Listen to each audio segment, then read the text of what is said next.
witnesses today, Your Honor. Oh, I'm sorry, because we heard from Mr. Blue yesterday. You mean just they had an entered appearance today? Yes, And then what about, are you calling the witness today that had the issue with the lawyer needing to be? Yes, Your Honor. Mr. Jesse Benall is on, and I believe he was admitted. It was not clear to me whether he was admitted just by the Supreme Court and waiting for you to admit him, or whether you already admitted him. I think that he hadn't filed a motion, but I think he has subsequently filed. He did it in exactly the backwards order. He got approval from the Supreme Court, and then he filed a motion, but I believe that he has been approved by the Supreme Court, and then we have granted the motion. Okay. So he is on the WebEx. Okay, and so is he, is it your very first witness, the one that he's Yes. representing the witness himself? Yes, Your Honor. Okay. Can we get a vision? Oh, yeah. The witness is going to be on WebEx? Yes, Your Honor. We need to turn the screen around so that the court reporter can see the witness speak.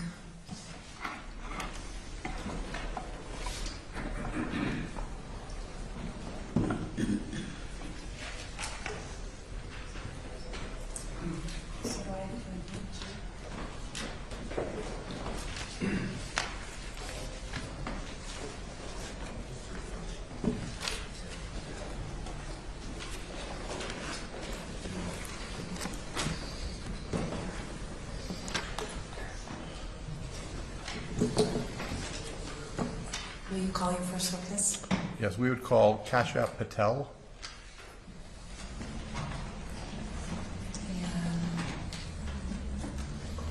And Mr. Patel? Yes, ma'am. Can you hear us? Yes, ma'am, I can. Okay, we're going to need to turn up some volume majorly. I could hear you, but just barely. I will, I'll endeavor to speak up, Your Honor.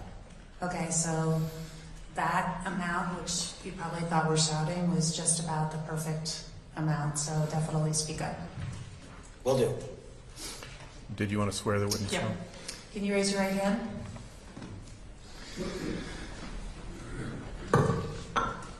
Do you swear under the penalty of perjury that the testimony you will give this court shall be the truth, the whole truth, and nothing but the truth?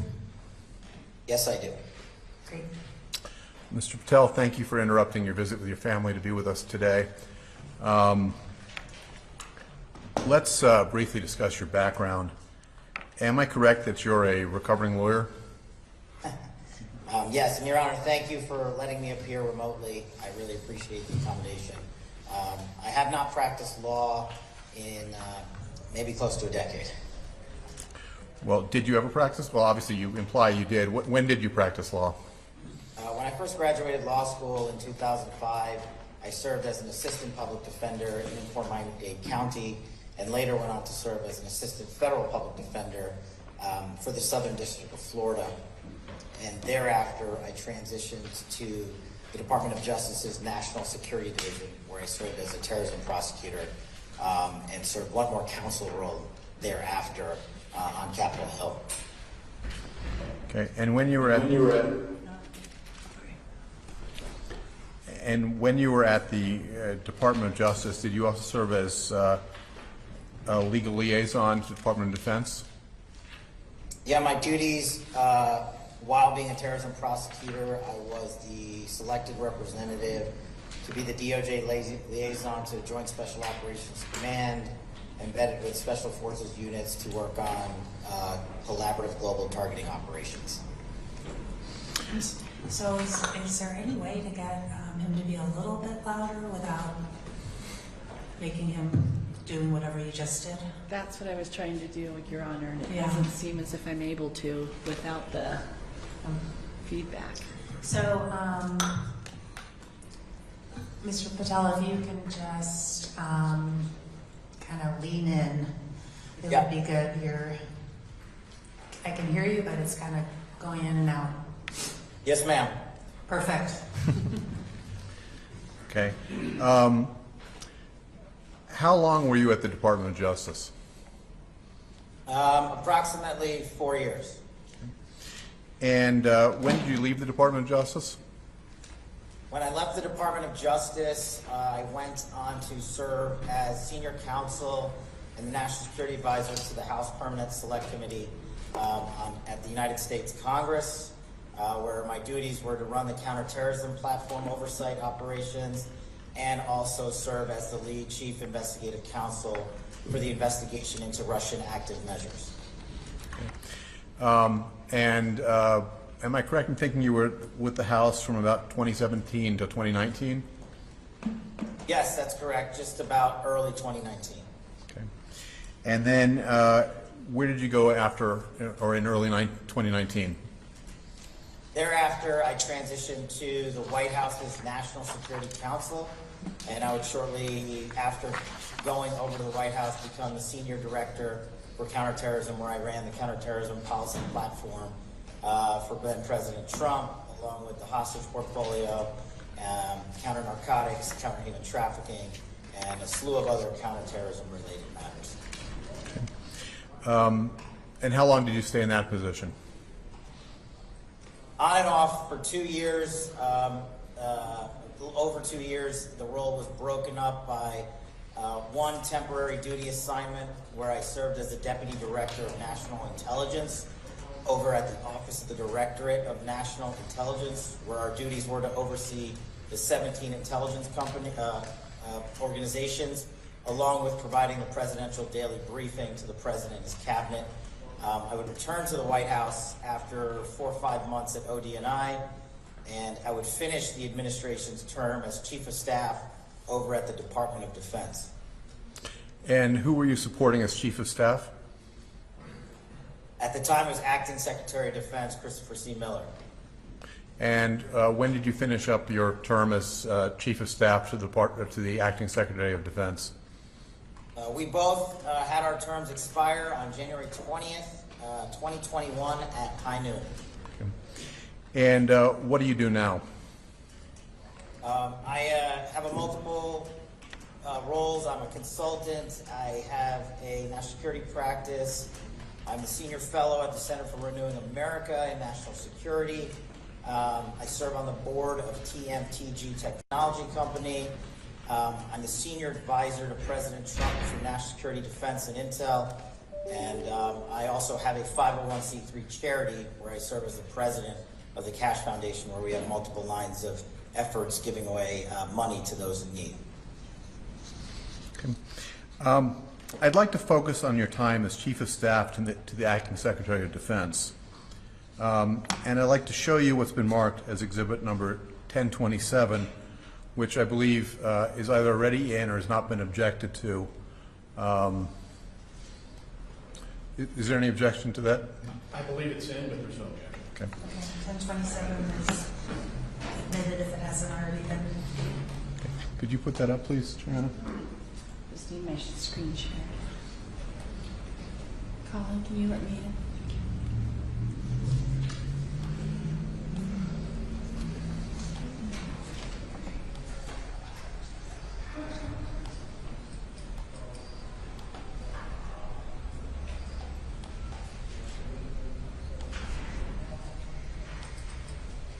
Okay.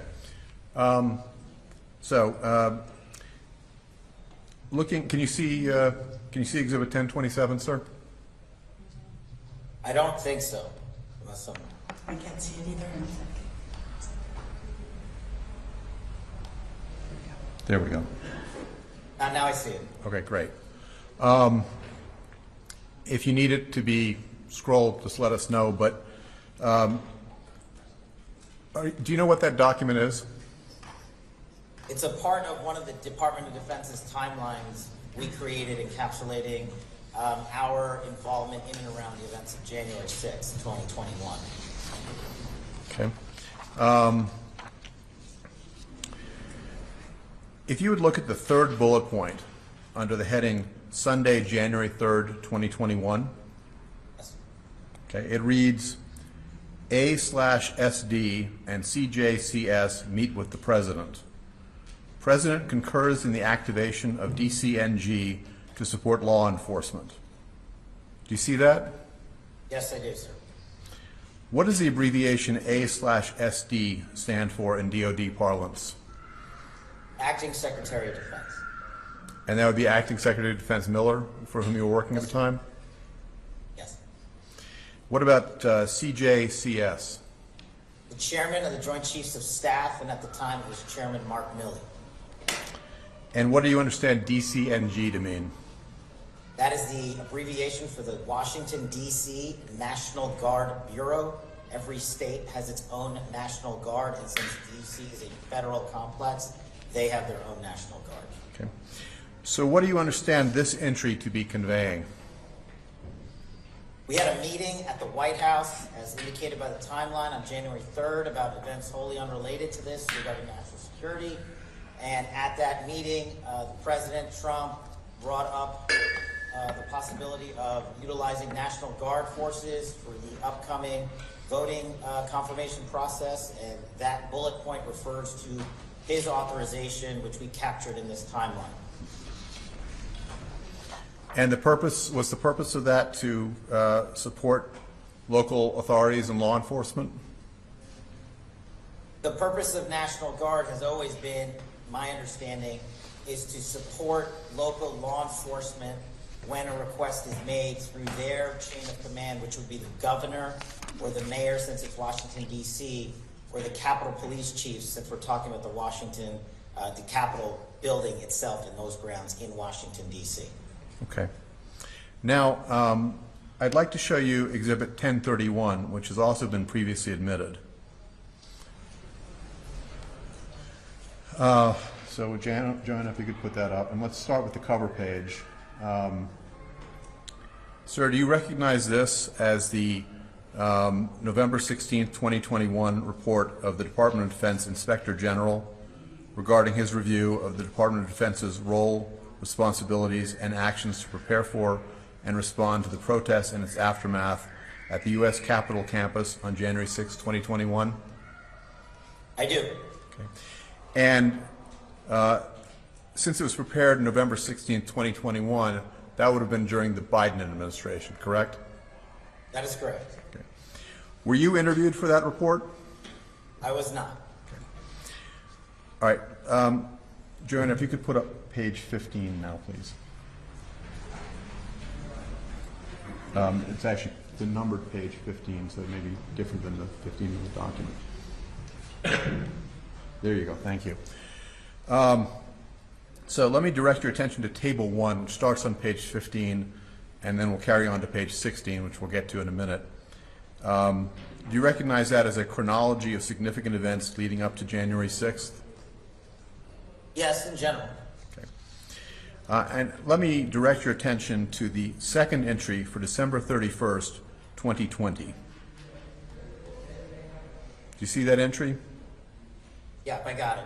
Okay. Does it discuss a DC RFA to the DCNG for January 5th through 6th, 2021 for, and I'm paraphrasing, traffic control and crowd control at metro stations and response capability? Yes, I see that. That's what's reflected there. Could you please explain what you understand that entry to mean? An RFA is a request for assistance, which is the formal verbiage when a appropriate level officer or secretary submits a request for National Guard assistance. And as is documented here, that RFA went specifically to the Washington, D.C. National Guard for the very specific duties of performing traffic control at intersections and crowd control at metro stations. When the requests for National Guard are provided, they are also, as is notified here, granted with specificity as to what they're requesting, not just generally people. And that's encapsulated by this bullet point here. And M.G. Walker, at the time, was Major General Walker, the head of the Washington, D.C. National Guard. Mr. McCarthy was the Secretary of the Army at the time. The Secretary of the Army controls the entire National Guard org structure for the United States of America. And this RFA, or request for assistance, was that coming from the D.C. local government? Yeah, that's what all those letters stand for.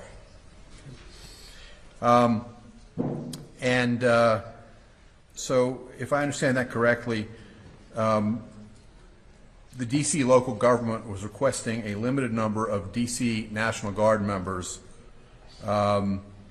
Is your recollection about 340? Is that right? Specifically, it was 346. The request came in through Mayor Bowser's office, who was Mayor of Washington, D.C. at the time. And the specific request was not just with numbers, but what their assistance was to be utilized for, which was our practice when receiving a request. We needed to know how to arm, kit, and man our troops. And in this instance, they would not be armed. If I recall correctly, they would be wearing the bright yellow vest and assisting in traffic duties and possibly wearing protective gear, but that would be about it from my recollection. Okay.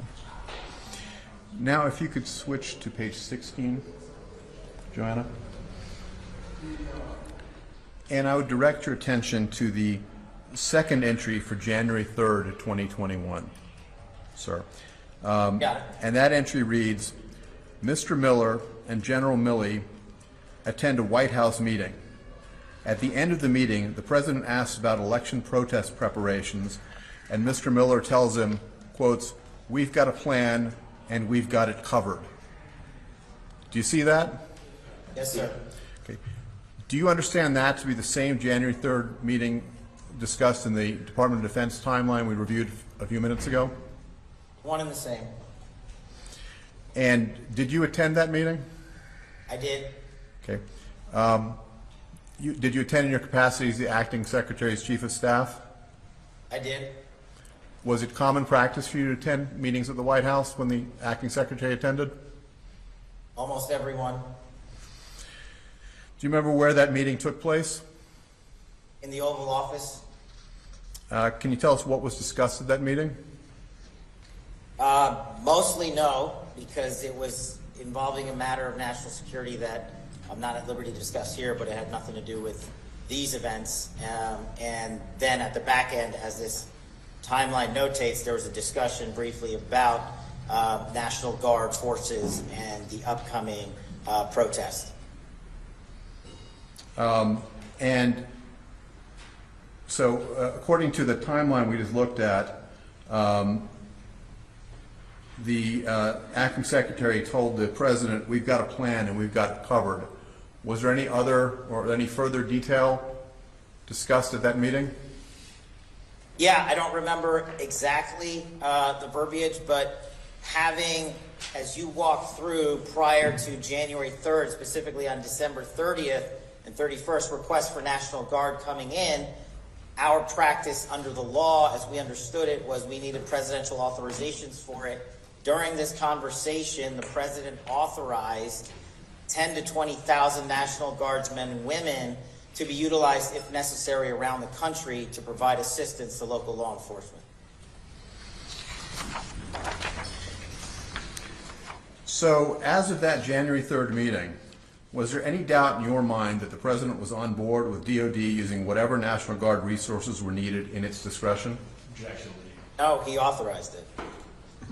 Sustained. Why don't you ask the question again, please? Sure. And Mr. Patel, you need to, before answering, if there's been an objection, which you may not have heard, you need to let me rule, okay? I'm sorry, ma'am, I didn't hear that. Okay. Yeah, I think you need to, in order for him to hear your objection, you're going to have to move the speaker over so he can. The mic, she means.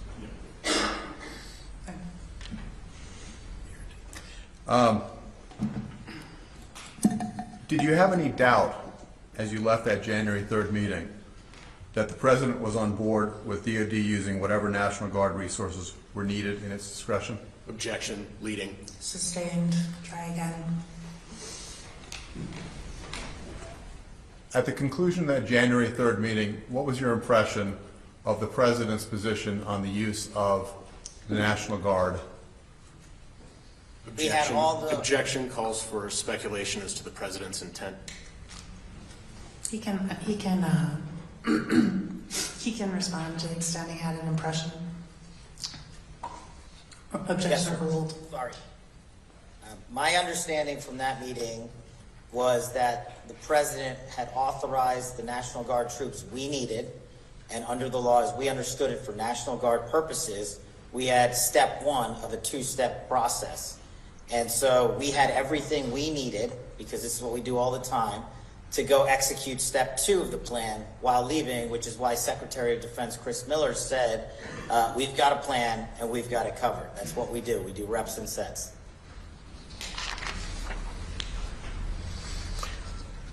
To your knowledge, did anyone at DOD over the coming days, or certainly, let me strike that. To your knowledge, did anyone in DOD leadership over the coming days ever suggest that more or different authority was needed from President Trump in order to utilize the National Guard troops? Objection, lacks foundation. I asked about his knowledge, Your Honor. Overruled. You can answer if you have an answer. Under our practice, we would consult with the Office of the General Counsel at the Department of Defense, along with the White House Counsel's Office, for any legal requirements we might need. But from my perspective, and my conversations with the Secretary of Defense and the Chairman and the Secretary of the Army, we had what we needed to initiate under the law the first in the 0, 1, 2, 3 phases, as we call them, for the employment, deployment, and activation of the National Guard. At that meeting, did you understand President Trump to have limited DOD's authority to deploy National Guard troops in support of the civil authorities in any way? No, just that the number was 10 to 20,000, so if by chance we needed more, we would have gone back to the Commander-in-Chief.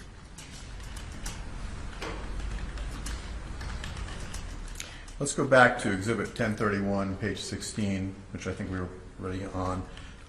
And let me direct you to the third entry from the bottom, which reads, January 5th, 2021. I'm sorry.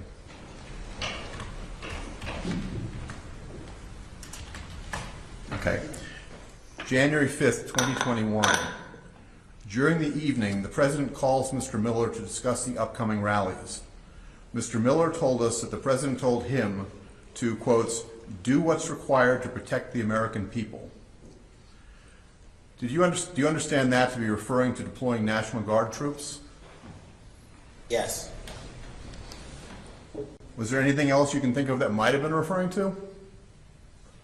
No, because Secretary of Defense Christopher Miller and I spoke about that conversation, and we, Objection, as hearsay. Sustained.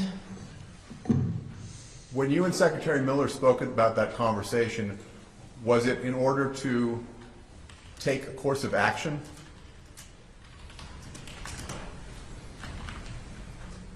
we didn't need to take a further course of action. We had already implemented our processes under the president's authorization under the law as we operated.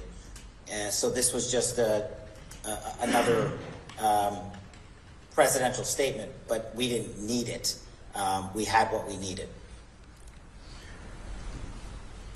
Were detailed operational plans for deployment of the National Guard discussed with the president? No, I can't think of a time where we ever would do that. Why not? While the president is the commander-in-chief of the armed forces, the duties through multiple, what we call fragos, fragmentary orders and the like, are delegated down to the SecDef, which is the National Command Authority, down to further delegations to the Secretary of the Army. The president we go to the president for authorizations we need and keep him abreast of any issues we think important that rise to his attention. But we have career professionals in place to perform those logistical preparatory works, such as activating the National Guard and running drills. Between January 3rd and January 6th, were you personally paying attention to the National Guard issue? Yes. In what way? Well, as the individual charged with not just being the Chief of Staff for the Assistant Secretary of Defense, but for the entire Department of Defense and his office, I was directly responsible underneath the Secretary to ensure any orders he gave were followed, and I was in maybe not every single meeting, but probably close to all of them regarding National Guard forces, their employment, deployment, and activation. Did you attend meetings with law enforcement agencies at which the topic was discussed? I think I was at the FBI Washington field office one time with then then Deputy Director Mark D'Antuono, if I recall correctly. Were you aware of and following communications with the local authorities about the subject of the National Guard? What we did, because the Secretary of the Army is our point person, Secretary McCarthy was a direct liaison in the field with law enforcement in Mayor Bowser's office. That was our established practice. That was the established practice going back to the summer of 2020 specifically and before that, and that was his job. So there was no need for us to directly engage. We had our appropriate military personnel and their staffs coordinating directly with local law enforcement. Okay. And so just to close this out, to your knowledge, did any senior DOJ leader ever state in words or substance that they felt they needed more or different authorization from President Trump before they could deploy National Guard troops to keep the peace on January 6th? No. Okay, so Department of Defense, based on what you're telling us, felt they had authority to use National Guard troops, and President Trump had been clear that he wanted DOD to do what was necessary to protect the American people. So why didn't we have 10,000 National Guard troops suited up and armed guarding the Capitol on the morning of January 6th? There's a multitude of reasons, but namely under the law as the Department of Defense was operating under, pursuant to guidance by the Office of General Counsel and the White House Counsel's Office, and probably the last 100 years of National Guard authorities. Step one was a Commander-in-Chief's authorization, which we had. Step two was a request by the governing body, the local governing body, which is usually a governor, but in this instance, it's the mayor since it's Washington, D.C., and or the heads of the Capitol Police Bureau, because we're talking about the Capitol building. Absent those requests, we were under the advisement of our legal counsel's offices that we could not activate the National Guard. We could and did everything we could up to the legal limit to try to begin the processes of getting these folks ready in case that request came in. And what I mean by that is people forget the National Guard is very part-time military. They're doctors, they're lawyers, they're teachers, they're husbands, their wives, their fathers in the community. We have to go get them. And then after the request is made, we can do that and bring the authorities in that we have in the Office of the Secretary of Defense to bear. But absent the request, we could not fully launch that process.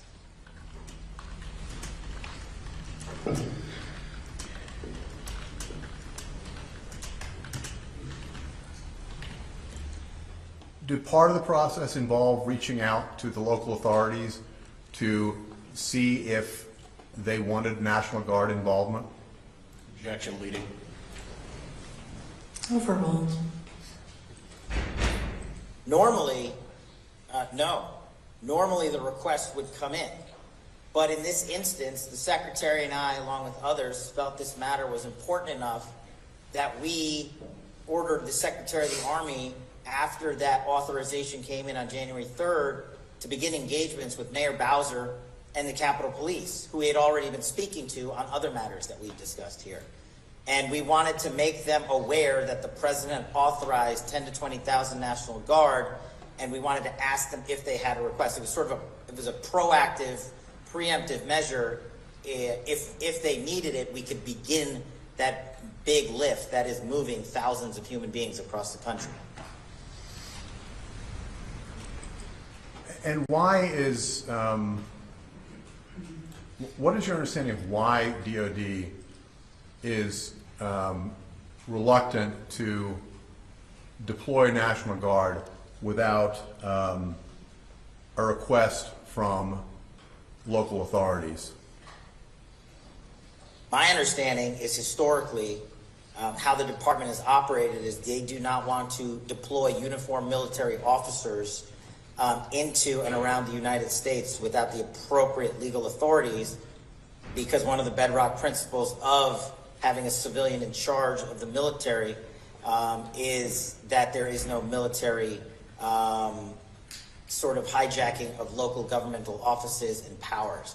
And I think that's the way, from my understanding, that the Department of Defense has operated its National Guard with that history in mind.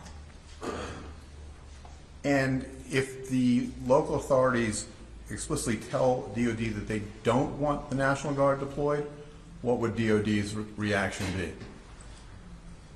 We, under the advice of our General Counsel's Office, the White House Counsel's Office, along with other agencies and departments who all agreed that absent a request, we would not move the National Guard process forward, because we had, or our lawyers had made the determination that, based in history and law and precedent, that that would not be an appropriate maneuver for the department to undertake unilaterally.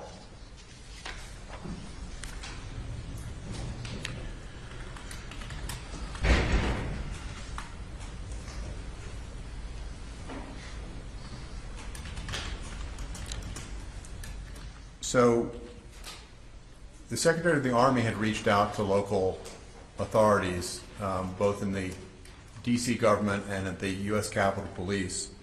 What was the response? I'll paraphrase, but I think the documents have been made public.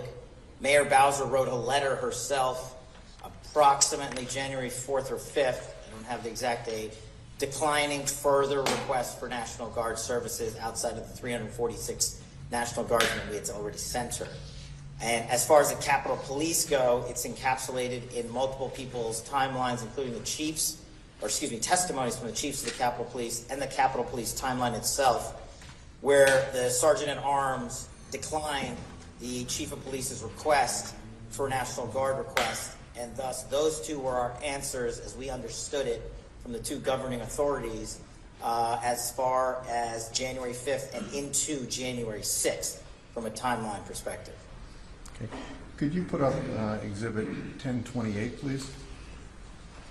And I believe this is another one to which there's been no objection, but I do not believe it's yet been admitted. So I would like to move that this one be admitted if it hasn't yet been. No objection. 1028? 1028. 1028 is admitted. And Mr. Patel, I would ask you if you recognize this letter. I do. And what is it? It's a letter from, excuse me, if you could just scroll down 1 second. I just want to confirm the bottom. Okay, thank you.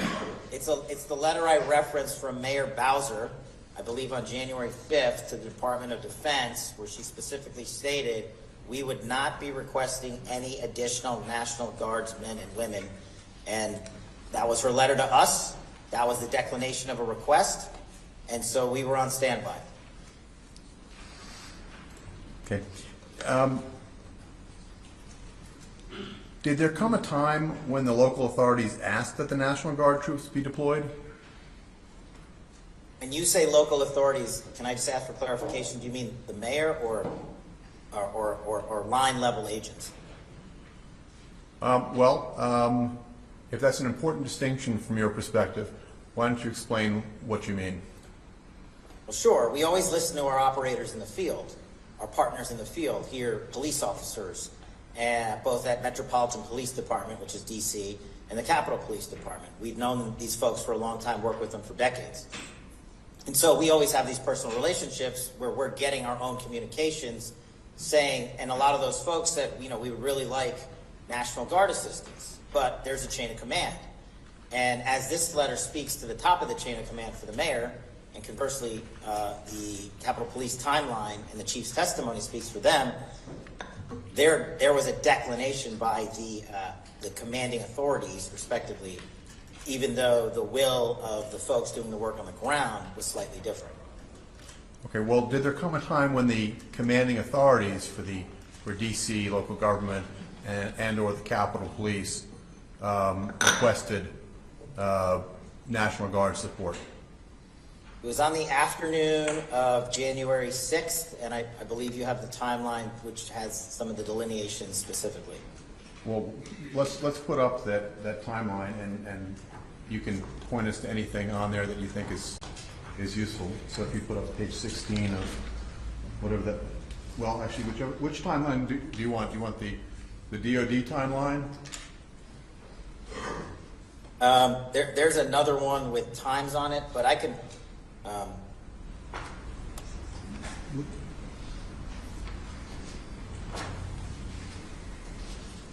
think Go to the other timeline. Yeah, the DoD one. Sorry.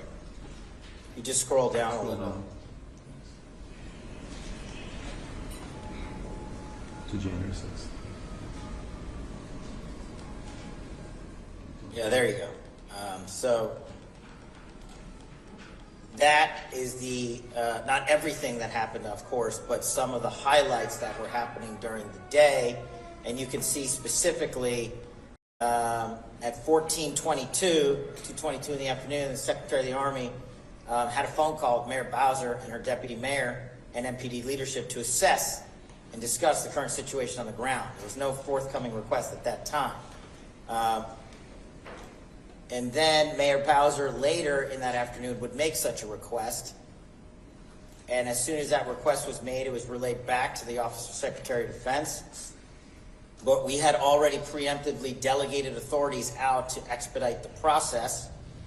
But what most people don't understand is we can't just have thousands of men and women ready immediately to deploy and employ and activate. So once we got that go, we had thankfully already staged to the limit of the law what we could, and so we probably cut the time down by half. And essentially what ended up happening was the fastest cold start of the United States military domestically since World War II. So while we always wish to have done it faster, the timeline in which we did it was pretty amazing given what the men and women had to do on the ground.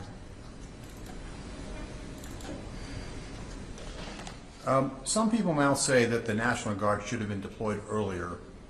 Was any delay in deploying the National Guard attributable, in your mind, to a need for additional or different authority from President Trump? No. Why not? Well, the president only has a piece of it, and we had that piece. And so, as I said, we acted on that piece proactively, went to the mayor, went to the Capitol Police. We've discussed their responses. You know, Monday morning quarterback, of course, we wish we had gotten those requests earlier. And, you know, things like no climb fence structures could have been put in ahead of time. But those authorities, remember, I think it's important to note that the head law enforcement authority of the day was DOJ, not the Department of Defense. It should never be the Department of Defense domestically. And them, along with DHS and the Capitol Police, have measures such as no climb fences that they could have installed. And, you know, I don't know why. Those questions have to be asked of them. Okay. And given President Trump's statement to Acting Secretary Miller the evening before that he should do what's required to protect the American people, was there any doubt in your mind about what President Trump wanted done? No. Sustained. Given that statement, were you uncertain about what needed to be done or what President Trump wanted done? No, I knew exactly what needed to be done, and we did it. Was there, to your knowledge, any uncertainty among DOD leadership about what the president wanted done?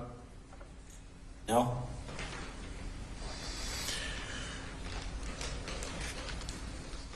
Did anyone in senior DOD leadership or anyone at all at DOD, to your knowledge, convey to the president any request that afternoon for more or additional authority or authorization, or say there was a problem that required his attention to get National Guard troops deployed?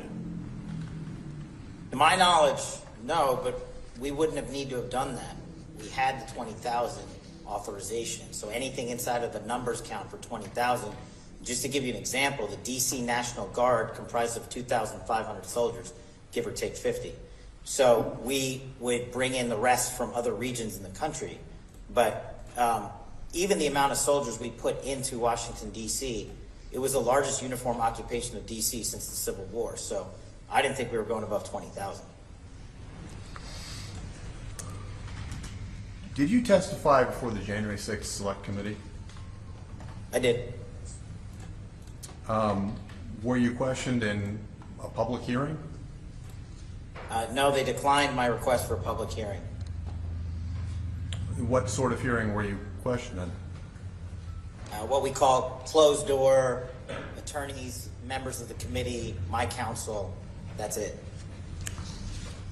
Was your testimony public when given? No. Did you tell them what you've told us today about the president and the deployment of National Guard troops? I believe so. Did the committee ever call you to testify about those issues in public session? No. Did you ever review the committee's final report? Yeah, in large part, but not, I would say, I don't think I could say I read every single page. Okay. Did you look to see if you were mentioned in the report? With me and my counsel, a little background, we had an agreement with the committee that my testimony, since I was the first individual subpoenaed by the January 6th committee, we felt it appropriate that the transcript should be made public at some point. And after months-long negotiations, they refused to do so and published their final report. And to my memory, it had been excluded. And our counsel took that up with the January 6th committee staff as to why the agreement had been violated. And I think on the eve of the dissolution of the committee, my transcript was the last one released. I have no further questions, sir. Please, sir. Thank you very much.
Good afternoon, Mr. Patel.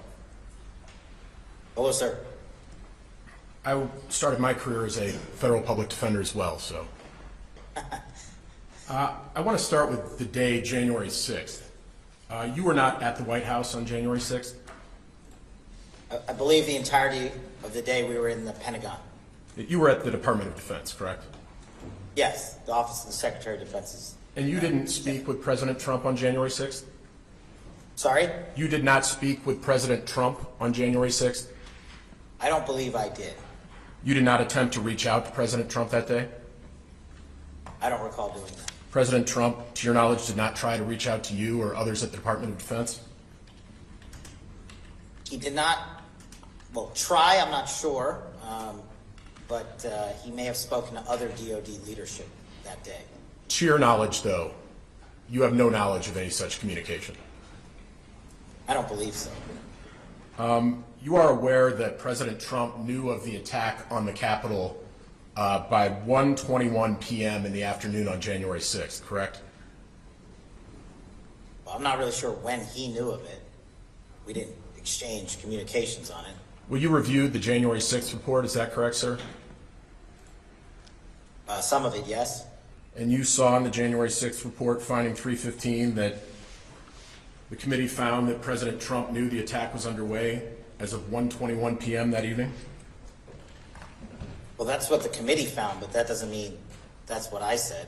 You have no reason to dispute that, though, do you, sir? Well, I don't know what you're referencing. Can you show me that piece? Yes.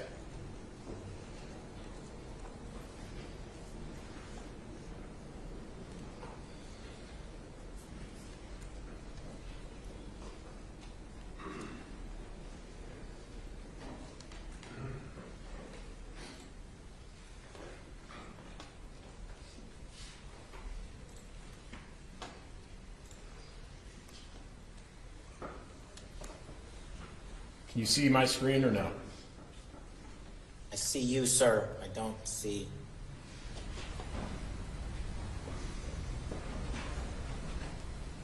How about now? Okay.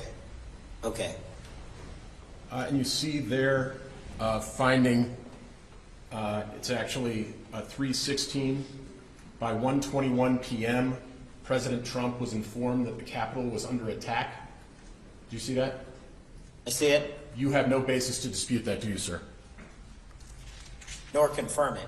I will just accept what is written. And you said you had no communications that you recall with President Trump that day? As best as I can recall. And you don't know who President Trump may have spoken to that day, do you? No. You don't know, so you can't say that President Trump reached out at any point in time to DHS that day while the Capitol was under attack? To DHS, like the secretary, or just anyone over there? Well, to your knowledge, during the attack, President Trump didn't make any calls to DHS, FBI, DOJ, MPD, Capitol Police, correct? When you say any calls, I'm not sure. If leadership was called, I would have been notified because we would have been on the call. But leadership was not called. You were not notified of any such call by President Trump to any of those other federal law enforcement authorities. That I'm aware of. And during the attack, President Trump didn't attempt, to your knowledge, to speak with Secretary of Defense Christopher Miller? I don't. Maybe there was a phone call, but I'm not sure. We were occupied executing the deployment of the National Guard. Sir, you have no basis for saying that there was a call between President Trump and Christopher Miller that day. I don't know that there was or there wasn't.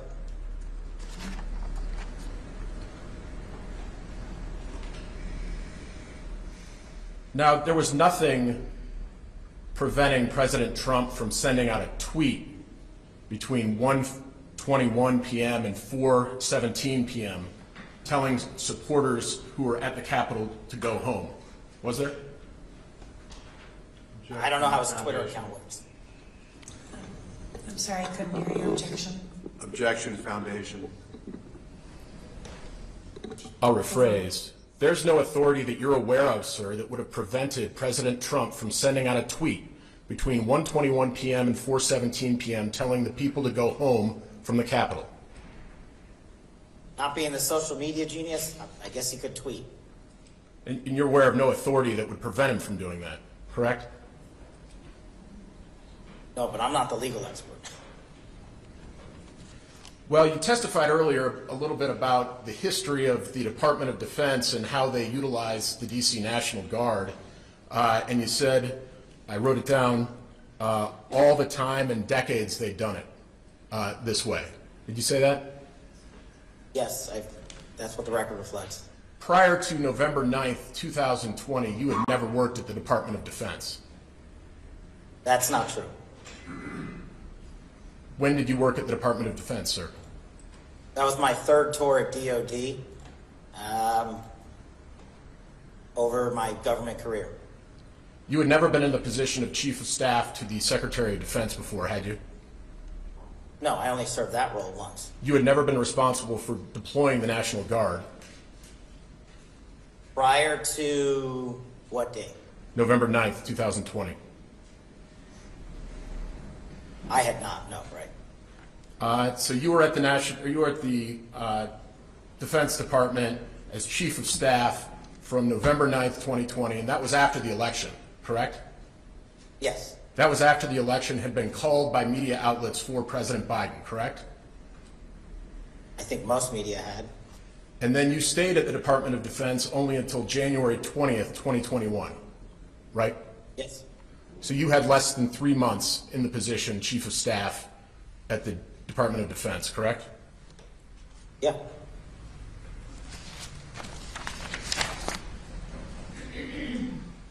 Now I want to talk about your testimony about 10 to 20,000 troops being authorized.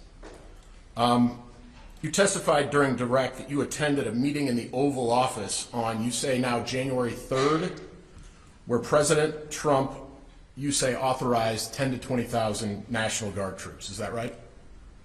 Yeah, it's about January 3rd, but I think the timeline's accurate on it. And then you said, you also testified that after the meeting, DOD, somebody reached out to Mayor Bowser and Capitol Police saying, we've got all these people we can deploy, do you want them? That would have been the Secretary of the Army, yeah. So you didn't do that, did you? No, we gave the instruction. You didn't witness the Secretary of the Army do that, did you? Witness him do what, sorry? Reach out to anybody at the mayor's office or the Capitol Police? No, I didn't witness him. He went and then reported back to us. He reported back to you that he actually had talked to them.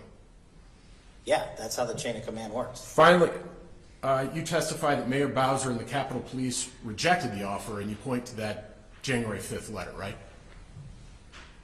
For Mayor Bowser, yes.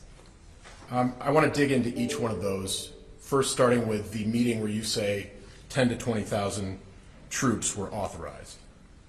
Okay. And you said definitively that it was on January 3rd. I think you even pointed to a bullet point at one point saying it was January 3rd. Is that correct? Yeah, in the timeline. Well, let's pull that up.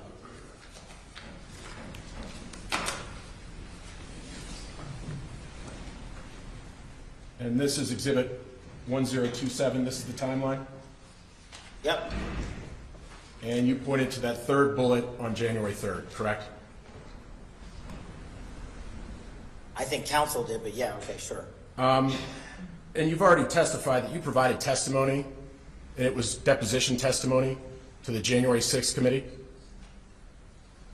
Yes, That was under oath? yeah, Much closer in time to the actual events than we are here today? yeah. And you had actually brought with you to that deposition the DOD timeline. You remember that? Well, there's multiple DOD timelines that I brought, yes. Yes, but this was one of them, and you brought another one too, correct? At least one other, yes. And you remember you were asked about when a meeting when a meeting took place where you said that 10 to 20,000 troops were authorized? Right, yeah. Do you remember what you said? Not off the top of my head.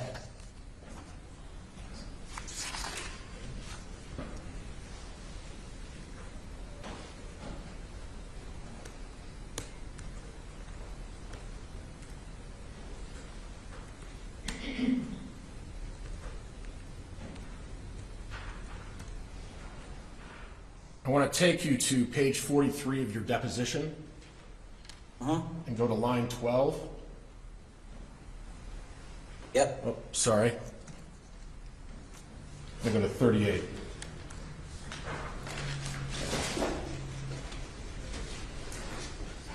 Go to line 2, Yep, and you're discussing there an article from Vanity Fair, is that right? they were asking about it. And according to the article, we're going to provide any National Guard support that the district requests, Miller responded. And Trump goes, you're going to need 10,000 people. No, I'm not talking bullshit, he said that. And then you answer, oh, so you remember stuff like that. So going off just memory, and we can go back to the article when you bring it up, there was a meeting with the President of the United States, Acting Secretary Miller, and some others. And then you couldn't even remember who else was at the meeting, could you?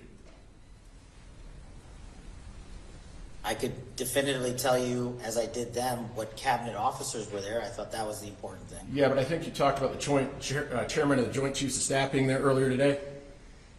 Yeah, Yeah, and you were asked these questions in your deposition. Did you remember the chairman of the Joint Chiefs of Staff even being at that meeting? yeah. No. What does it say here? And some others I can't recall off the top of my head? So you're specifically pointing to a line of questioning about the article. The article doesn't encapsulate the broadness of your question. I specifically stated at least 5 other times in that deposition that the chairman of the Joint Chiefs of Staff was present along with the Secretary of Defense, the Chief of Staff of the President of the United States, myself, and White House counsel, and others.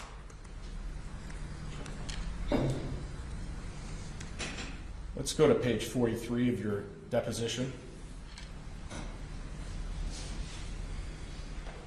Line 12. Do you remember if General Milley was at that conversation? Sorry, which one? The January 5th, this conversation regarding the 10,000 troops. To the best of my memory, we usually were in those Oval Office meetings with a number of folks, so it was, he could have been, I just don't recall. Were you asked that question and did you give that answer? Yeah, for a January 5th meeting. So you're saying that there was a January 3rd meeting and a January 5th meeting now where 10,000 to 20,000 troops were discussed?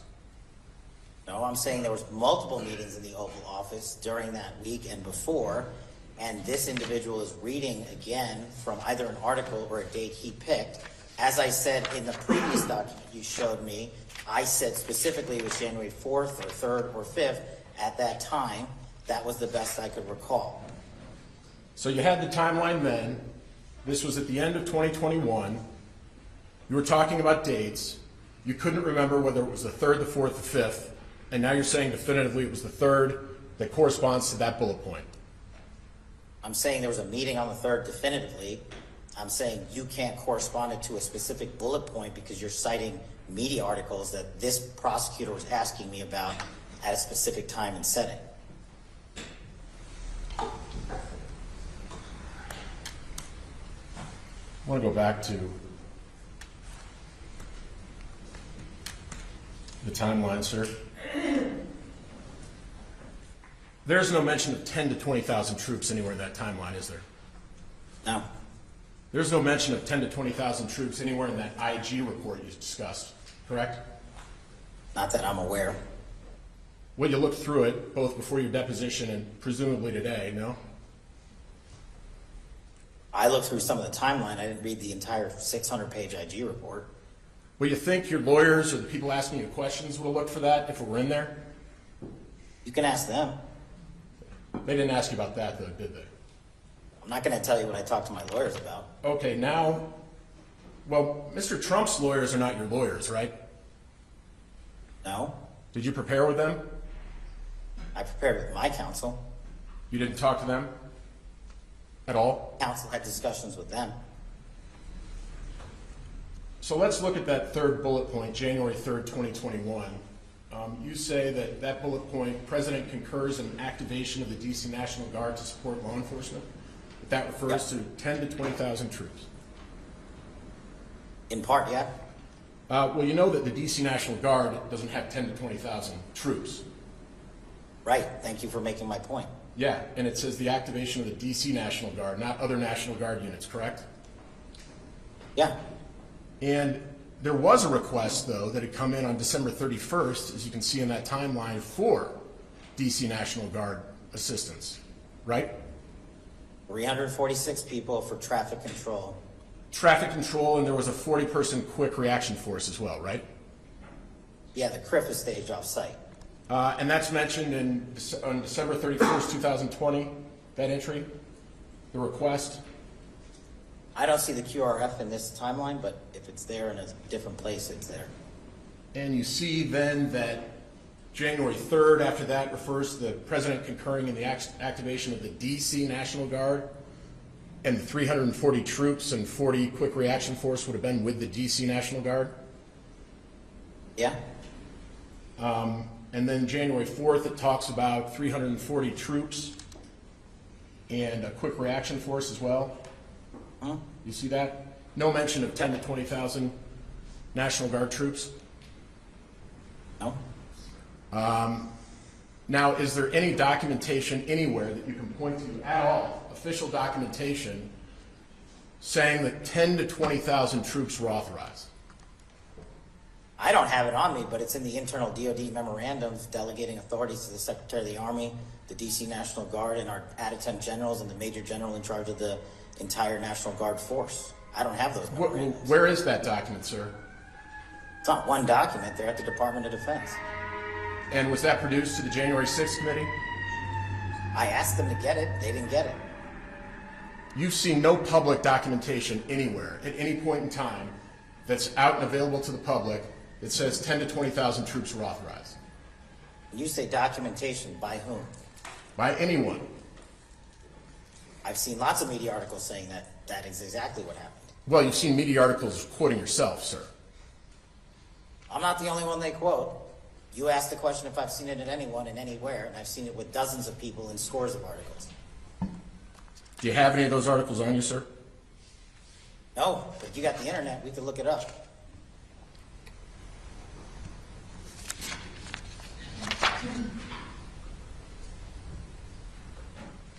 Now, you remember the Vanity Fair article we talked about?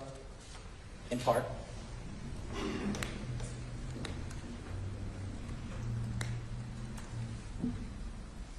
I'm showing you what's been marked as Exhibit 292. Do you see that article there, sir?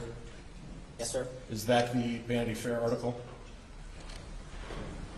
Yeah, I'll take your word for it. I can't. It's kind of like, Objection, Your Honor. This was not timely disclosed to us as a cross-examination exhibit. I believe it was. We have it marked as an exhibit. This was not on the list given to us by the deadline on Sunday.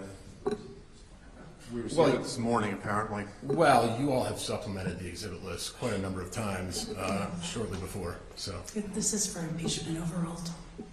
now there was a reporter from Vanity Fair who was actually embedded with you all for some period of time in the transition, yeah.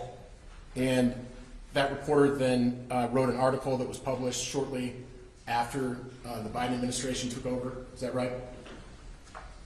I'll let the article reflect the date. I don't have it off the top. And there's a discussion of when there was a meeting where you say 10 to 20,000 people were authorized. January 5th.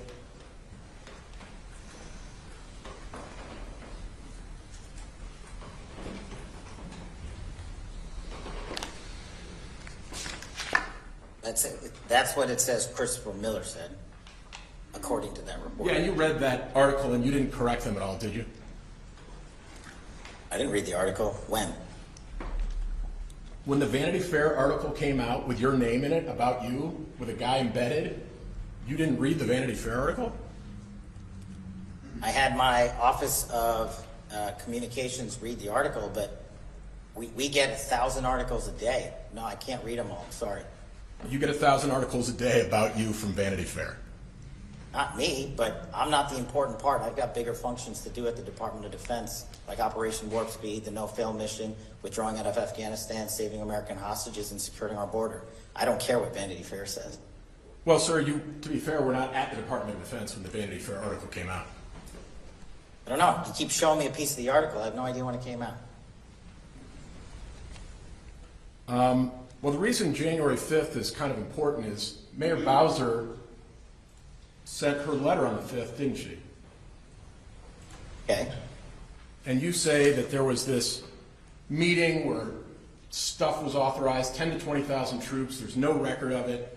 You then, somebody went from the Department of Defense to Mayor Bowser's office, to the Capitol Police, requesting if they need some assistance, and then on January 5th, Mayor Bowser writes a letter back. Right? You say there's no record of it, but okay. Okay. The rest is it. Writes a letter back on January 5th.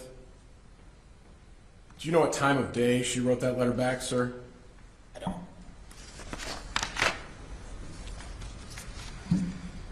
Let's look at Exhibit 1031.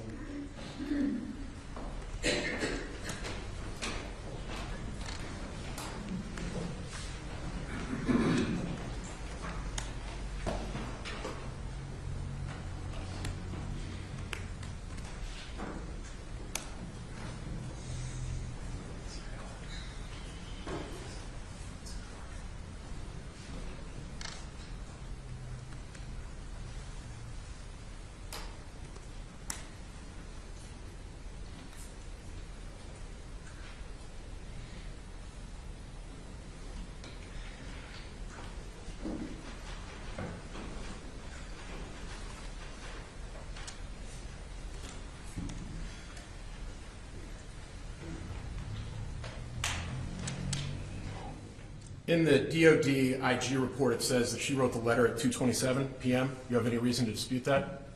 No. And in the Vanity Fair article we just looked at, it said that the evening where you say 10 to 20,000 troops were authorized was in the evening of January 5th? Objection is characterized as testimony. Also, it's Christopher Miller in the article, not me. Hold on. Sorry. Overruled. The paragraph you showed me in Vanity Fair was Christopher Miller speaking. Yeah, and it says on the evening of January 5th. Right? Then it says, Miller recalled, Miller said. It doesn't say, I said. So you think Mr. Miller's talking about a different meeting? I don't know. You can ask him.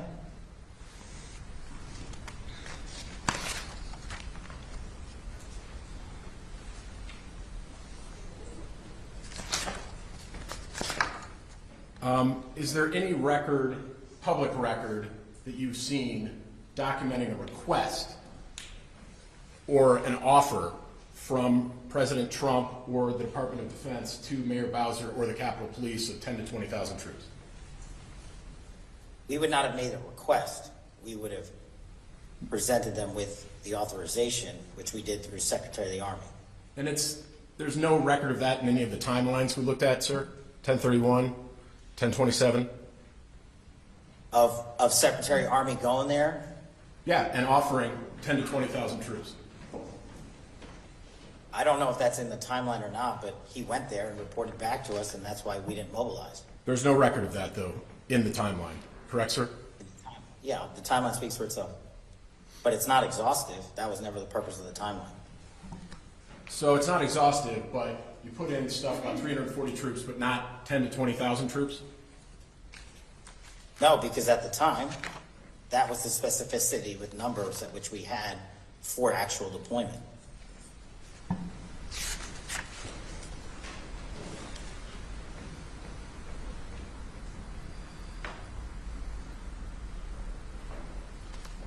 Now, you've said that this meeting took place now on January 3rd, maybe it's on January 5th, there's 2 meetings, but you've also been out there talking about how there was a meeting on January 4th, haven't you, sir? Yeah, as I've said, I've testified to the best of my ability. We had a lot going on. If I'm off by a day, sue me. But I'm telling you what happened to the best of my ability. That doesn't change the fact that the authorization came in beforehand. It was relayed to the appropriate officials in DC and the Capitol Police. It was declined, and we acted when their request finally came in on January 6th. So if you want to argue about me on January 3rd, 4th, and 5th, I guess we can keep doing this. Well, sir, it's kind of important because you're pointing to a timeline and saying it was on January 3rd. Then there's an article saying it was January 5th. Then there's something else saying it's January 4th, you on interviews. And then there's a letter that's sent on January 5th, which you say is a response to a request or an offer from DOD. So the timing does matter, sir. Objection. Doesn't it? Objection. That question mischaracterizes testimony and mischaracterized the article. It was argumentative. You can redirect on all those. Overruled. Maybe it's important to you. That's why you're asking about it. Do you recall what Secretary Miller said about whether there had been 10,000 troops ordered to be deployed? There were never 10,000 troops ordered to be deployed. Just authorized. Right. But you do recall that Christopher Miller said there was no such order? I don't understand what you're asking. When would Christopher Miller, this acting Secretary of Defense, if you could appropriate it to a time, saying this statement about an order for 10,000 people?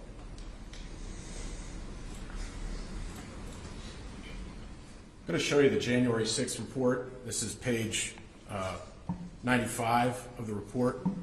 And there's a finding specifically on this issue. Some have suggested that President Trump gave an order to have 10,000 troops ready for January 6th. The Select Committee found no evidence of this. In fact, President Trump's acting Secretary of Defense, Christopher Miller, directly refuted this when he testified under oath. Committee staff, to be crystal clear, there was no direct order from President Trump to put 10,000 troops to be on the ready for January 6th, correct? No, Right. Yeah, that's correct. There was no direct order. That's absolutely right. There was no order because that would have been unlawful as we understood it. There was an authorization. There is a huge difference. Okay.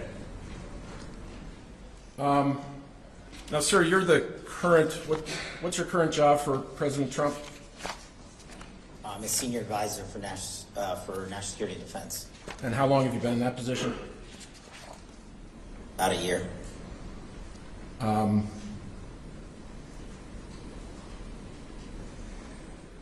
You're advising President Trump on what he might do during a second administration? On policy and other matters. And are you paid by the Trump organization? No, Nothing. the Trump organization does not pay me. Sorry, are you paid by President Trump or any representative of his? I can work with my counsel on who exactly pays me, but I don't think either of those two are them. Does any organization affiliated with President Trump currently pay you? Yes, What? it's one of his PACs. What PAC? I believe it's Save America. How much does President Trump's Save America PAC pay you per month? $15,000. How much has President Trump's Save America PAC paid you since you began working? It's been maybe a year, maybe just under, so whatever that adds up to be. Over $200,000? If it's over a year, yeah, but I don't think so. I have to check the math. And you'd get a position in the second Trump administration, do you think? I don't know. Have you discussed that with him? Not really.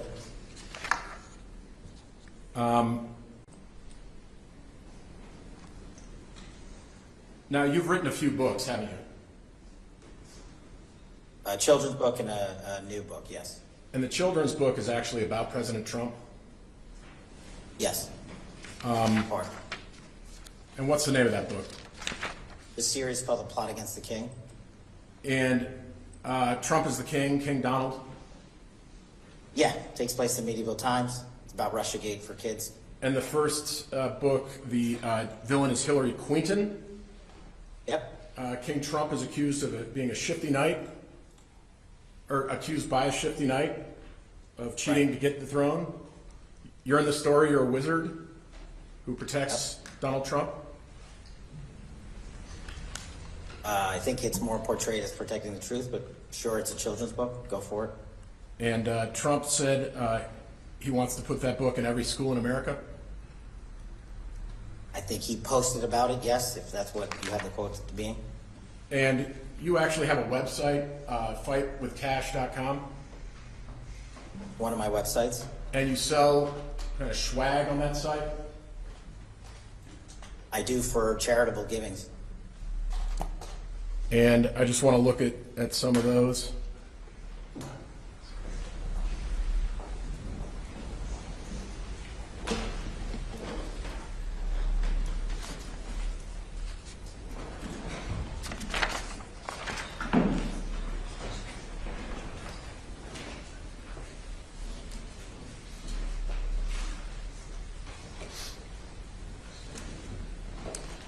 And you sell various swag. I think you sell OMB or Orange Man Bad swag there. Yeah, when you say swag, merchandise. Merchandise. What does Orange Man Bad stand for? It's just one of the things you see on the media describing President Trump, so we thought it would be a good way to make money and give it away. We've given away hundreds of thousands of dollars to children and veterans and active duty military in need. Orange Man Bad refers to liberals who don't like President Trump, right? I think that's one way. Well, you can tell me. I don't know. And you wrote another book called Government Gangsters, is that right? I did. And Government Gangsters is about your view that there's a cabal or deep state out there that is trying to ruin our country? Not my view. In the book, it's outlined per their actions. And you write the book about the deep state, right? In part. Is this proceeding part of the deep state? No, it's a law enforcement proceeding. Am I part of the deep state? I don't know. I don't really know you. Is the judge part of the deep state? I think the judge is beyond reproach, but if you want to get into it, we can. Frankly, sir, you think that all liberals or liberal leadership are evil, right?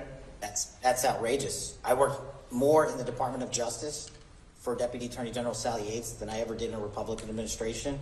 We meted out wonderful cases in the National Security Administration. I worked as a public defender for 8 years, executing due process. So if you want to make that globalization, because the cameras are on, you can go right ahead. But I don't believe that.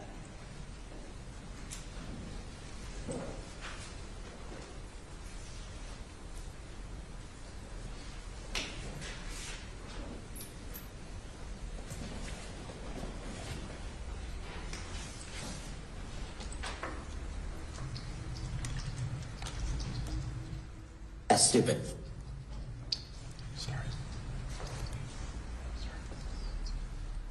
I have to wonder, Cash, if everything I said before about people being too stupid, it's in fact that the leadership is as stupid, right? Of course. The leadership is, no, the leadership is evil. They're not stupid. There's a distinction. Yeah. I've worked with all of these people. They are pure evil. The only thing the Pelosi's and the Schumers and the like care about in the world is being glorified in the media. That's it. What's my next headline? What's my next payday? How do I scam the stock market with my husband? How do I come out on top and be Speaker of the House for more than basically a decade? That is the tract that people come in behind them on and say, I want to be the next star. I want to be the next thing. They are evil. That's the problem. The people that follow them, yes, stupid. And that was you in an interview, sir? Yeah, talking about specific leadership. Not everybody.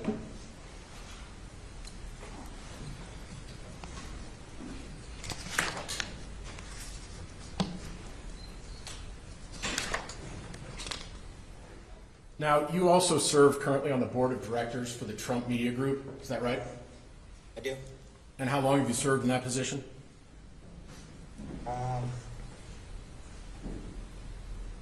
Probably a year and change, maybe. And the Trump Media and Technology Group owns and runs Trump's social media platform, Truth Social. I think, yeah, in part. And how much are you paid as a director on the board of directors for Trump Media and Technology Group? Euro? Who else is on that board with you?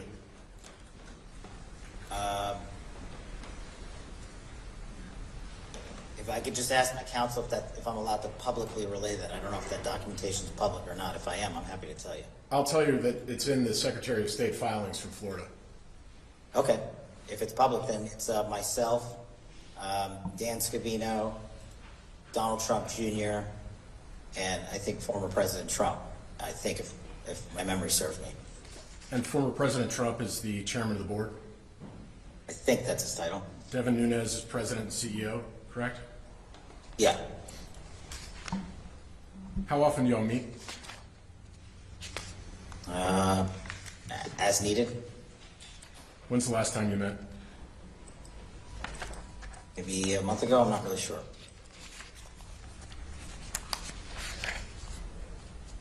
Now, you had testified on direct that the FBI could have sent troops out to protect the Capitol on January 6th. Is that right?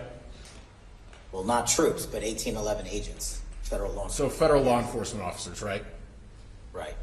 And the FBI reports ultimately up to the president? To the DOJ's attorney general and then to the president. So up to the president, though. Well, every cabinet secretary does. And you're not aware of the president making any phone calls to DOJ to authorize release of the FBI or FBI agents on January 6th? No, what my concern was that Director Christopher Wray was on none of the leadership calls, and that DOJ had been designated the lead law enforcement agency for January 6th and was not taking the appropriate preemptive measures to secure the Capitol grounds. So we were working internally to try to get them there, but unfortunately they never did. The DOD, did not have that primary role. And Christopher Wray is one of the members of the deep state that you identify in government gangsters, right? I think Christopher Wray is one of the members as the director of the FBI that we've caught lying. So yes, in part. And who are the other members of the deep state that you've identified in government gangsters? Objection, Your Honor. At some point, this is just irrelevant. Why don't you move on, Mr. Grimsley? Thank you.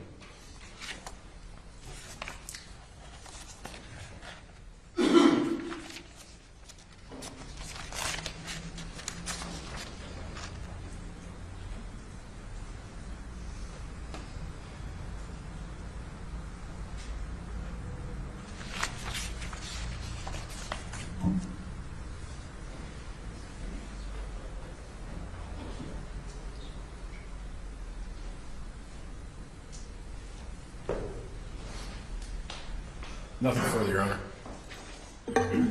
Does the Colorado Republican Party have any questions? No, Your Honor, we do not. Nothing, Secretary. Okay. Any redirect, Mr. Shaw? Just a couple of quick questions, Your Honor. Oh, okay.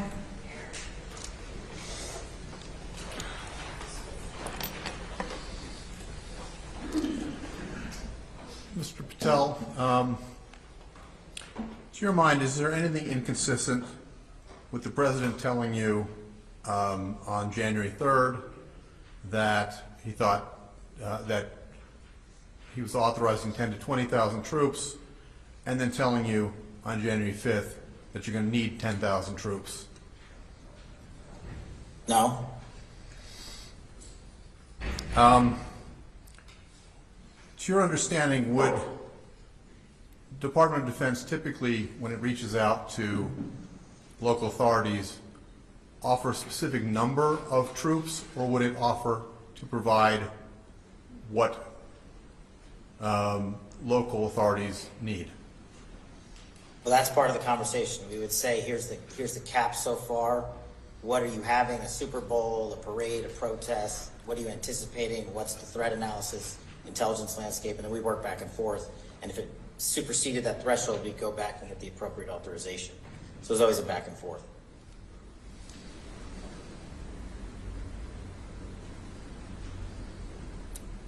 I don't have any further questions, sir. Thank you very much for your time. Thank you. Mr. Patel, thank you for your testimony today. You're released. Thank you, Your Honor.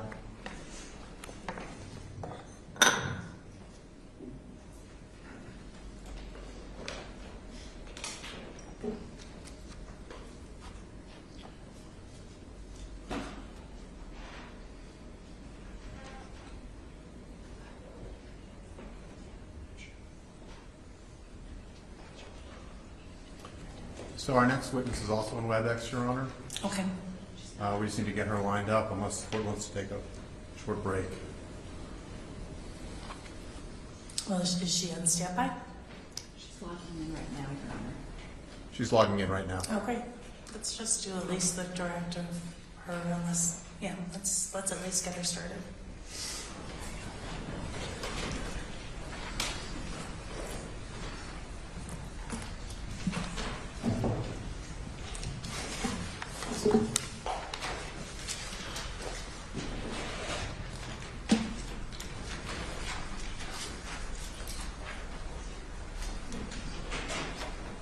And who is this witness? This would be Katrina Pearson, Your Honor. Okay. P-I-E-R-S-O-N.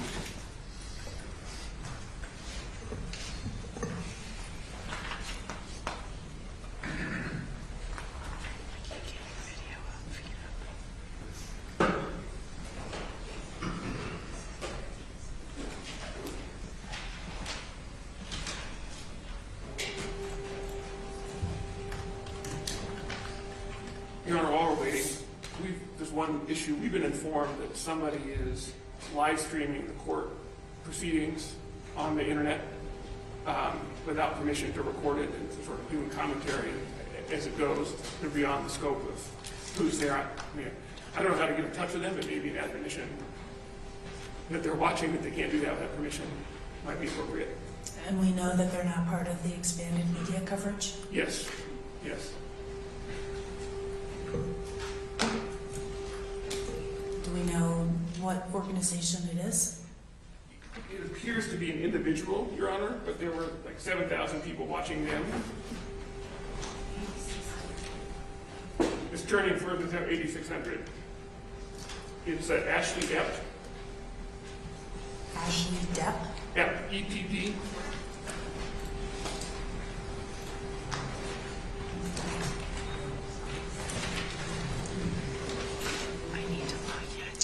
Well, so I want to make it clear that there are very specific statutes and rules in place in the state of Colorado for videotaping proceedings, and there's a process. It only applies to actual media outlets, and you need to request and be granted permission to record any proceedings. So to the extent that there's anybody currently recording proceedings, you are in violation of the court's orders, and if you continue to do so, you will be in further violation of the court's orders.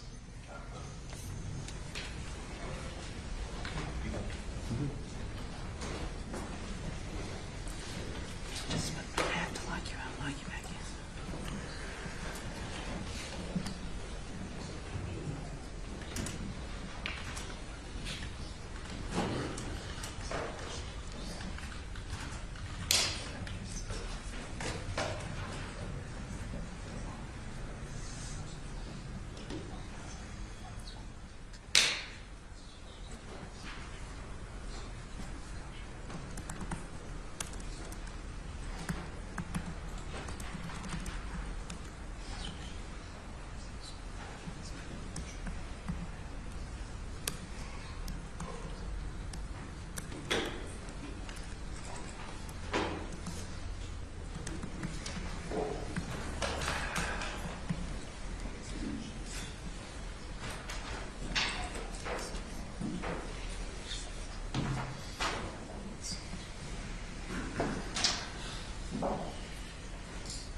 Well, I don't care if I show up.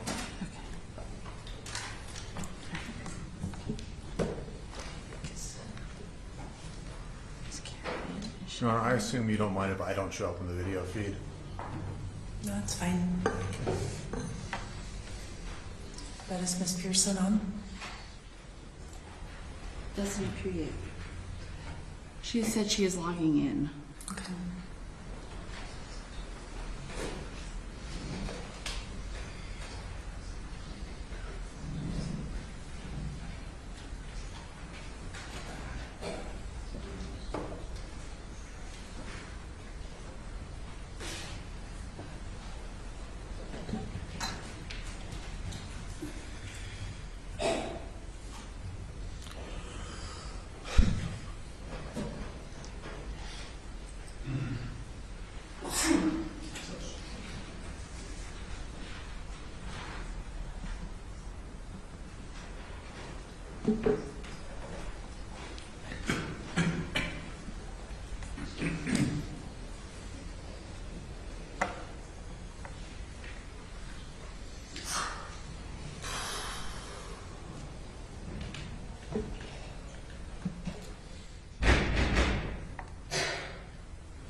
Any word on status? She's trying.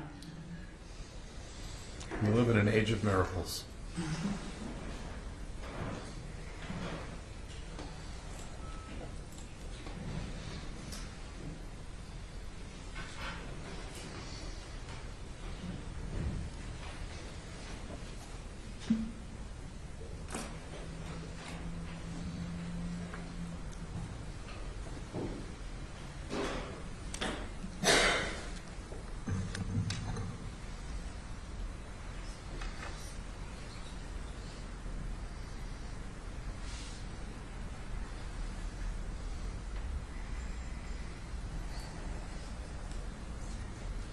Okay,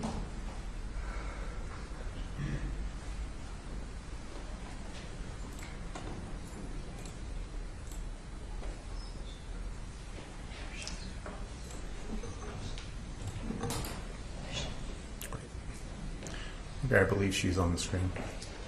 Do we have a way of making her be the, Now we're taxing my technological capabilities, so Joanna, do we have a way of getting her central? I believe she'll go central once she starts speaking. Ms. Pearson, can you hear us? Yes, I can hear you. Oh, there we go. Ms. Pearson, can you raise your right hand, please? Do you solemnly swear the testimony you are about to give before this court will be the truth, the whole truth, and nothing but the truth? I do. Ms. Pierson, would you please tell us a little bit about your background? Yes, I originally from Texas. I have a biology degree from UT Dallas. I worked in healthcare for about 14 years, wrapping that up as a neuroscience administrator for a level 1 trauma hospital, and then made my way into politics. And how did you make your way into politics? I started out on the ground as a grassroots organizer here locally in Texas, and became one of the original founders of the Tea Party movement, which grew into a broader array of political activities at the local level, the state level, and the federal level, and then began to do larger events and electing congressmen, senators, and ultimately United States president. And who was that United States president? Donald John Trump. How did you first become aware of Mr. Trump as a political figure? Well, a little known fact about Mr. Trump is that he had spoken to Tea Party rallies about 5 years before he actually ran for president. So I've known about him for a while. I saw him in South Carolina in 2015, or at the end of January, and I told him that I heard a rumor that he was thinking about running, and I told him then that if he did, I would help him and he would win. And that's how it all began. What happened next in terms of your involvement with his campaign? Well, from there, I saw him a couple of times, and then over the summer, when he officially filed, he began calling me after my media appearances. I had been doing national television for about 7 years at that point. And he would just call and thank me for his support, ultimately asked me to join his 2016 campaign as the spokesperson. So I officially joined the team in 2015 as one of the Trump originals. So you served as the campaign spokesman for the first Trump campaign, is that correct? That's correct, the national spokesperson. And did you serve in that role through the election? I did, yes. Did you then enter the administration in any capacity? I did not. I was offered deputy press secretary, but decided to stay out to help the president's outside super PAC before being called into the re-election campaign. In what capacity did you join the re-election campaign? Just as senior advisor, I helped to oversee comms media coalitions. And what do you mean by coalitions? Coalitions is basically grassroots. Different organizations and entities that have a common purpose typically get together for one cause, and we call those coalitions. Did you have any responsibility for vetting people who wanted to be officially associated with the campaign? There was actually a process for vetting because each coalition, the bigger ones, had boards, and individuals who wanted to be formally associated with the campaign had to go through a vetting process to serve on one of those boards. The vetting process did not extend outside those boards, but to those who were officially associated with the campaign did have to go through vetting. And what was the purpose of vetting people who wanted to be officially associated with the campaign? Well, in politics, every group has their what we call fringe, and a lot of them seem to come out and join the MAGA movement, many for their own purposes. And we just needed to make sure that we weren't elevating those people in official capacities. So we were very tight on our vetting process for members who were officially associated with the campaign. Can you stop those people from supporting the candidate? No, I wish we could. Well, what can you do? Well, all you can do is to, excuse me, to make sure that, that they are not formally associated or affiliated. If they are, we take measures to, excuse me, to even issue a cease and desist at some point, or if you catch them, using the name, whether it's on TV or social media, you take those steps to call a producer and say, this person's not affiliated with us, please don't associate them with us. You go out of your way to try and prevent them from taking, any platform or stage with any of your principles. Is it easy to police the people who are affiliated with the campaign? It's easy when you have a set system in place. Typically in a campaign there are processes and protocols in place. Can you catch everything all the time? No, but it is specifically designed for that reason, just to make sure that you are protecting your principles. What did you do after the 2020 election? I went home. I went home back to Texas. I had just lost an aunt, my mother's only sister. I hadn't seen my family in several years, so I had gone home. What did you do for a living at that point? Well, at that point, they were still, challenging some of the results, waiting for recounts and such. So through the remainder of December, I was still advising communications coalitions and such for the campaign. But I do have my own media company where I do engage with press, do communications, as well as broadcast television. In that connection, did you do any work for a group called Women for America First? I did not do any work for them. I do know them, and they reached out to me with some of the grievances that they were having during their planning of continued protests. What is the group Women for America First? That's a group that's run by Amy Kramer with the help of her daughter, Kylie Kramer, and I've known them for more than a decade.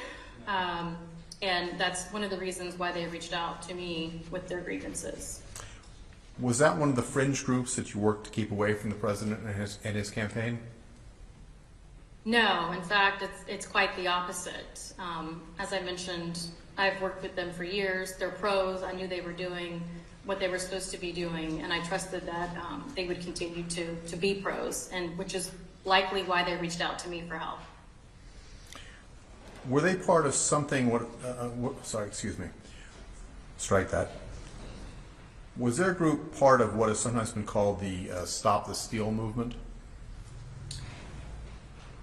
So it depends on how you're asking that question, if I may. There was a hashtag with Stop the Steal that was made up of a much broader coalition of really anybody who wanted to participate. And then there was a separate physical entity called Stop the Steal that was an organization run by Ali Alexander. So I would say that they were a part of the broader coalition hashtag group, but not the actual Stop the Steal organization. Did everybody in the broader coalition get along, tend to agree with each other? No. Anytime you're dealing with grassroots, any professional would tell you it's like herding cats. And no, they were essentially fighting each other, and it was pretty intense. Can you elaborate on that a little bit? Well, there's different ways to approach what was happening at the time. A lot of people were upset. There were emotions involved, and some groups were using more inflammatory rhetoric than others.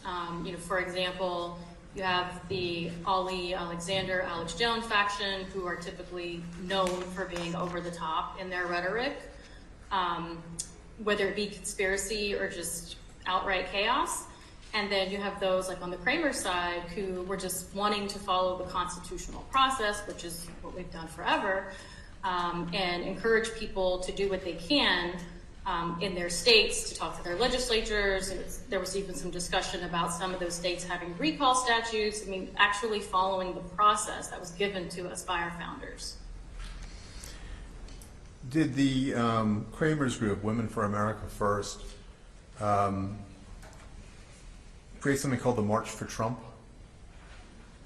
Yes, that was their, so let me back up a little bit, because this broader coalition that was fighting with each other, the Kramers then decided to split off from that group because they were just out of control, and they went on their own path and did bus tours because that's what they had done for years. And their bus tour was called March for Trump.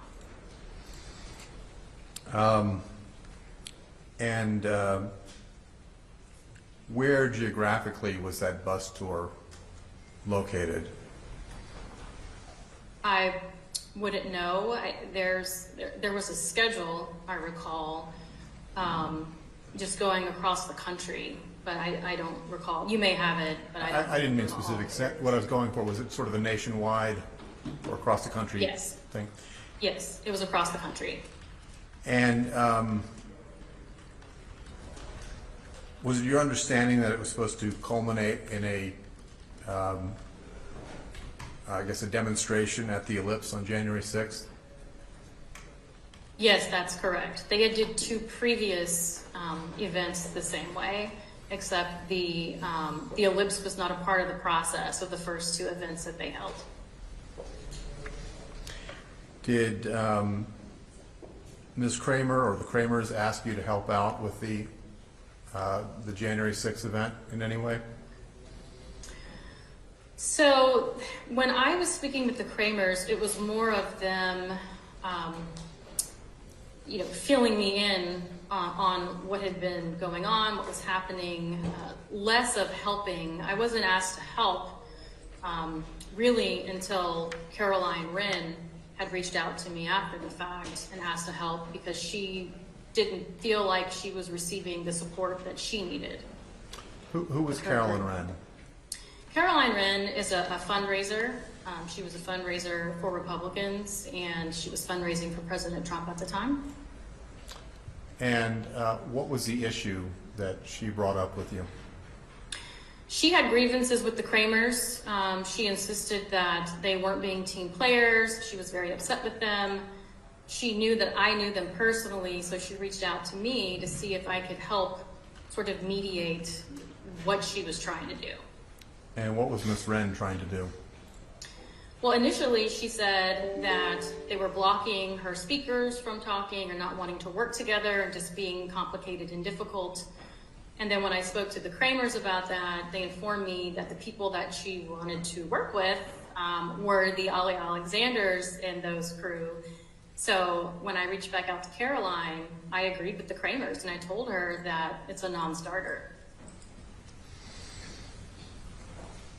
And by a non-starter, what do you mean?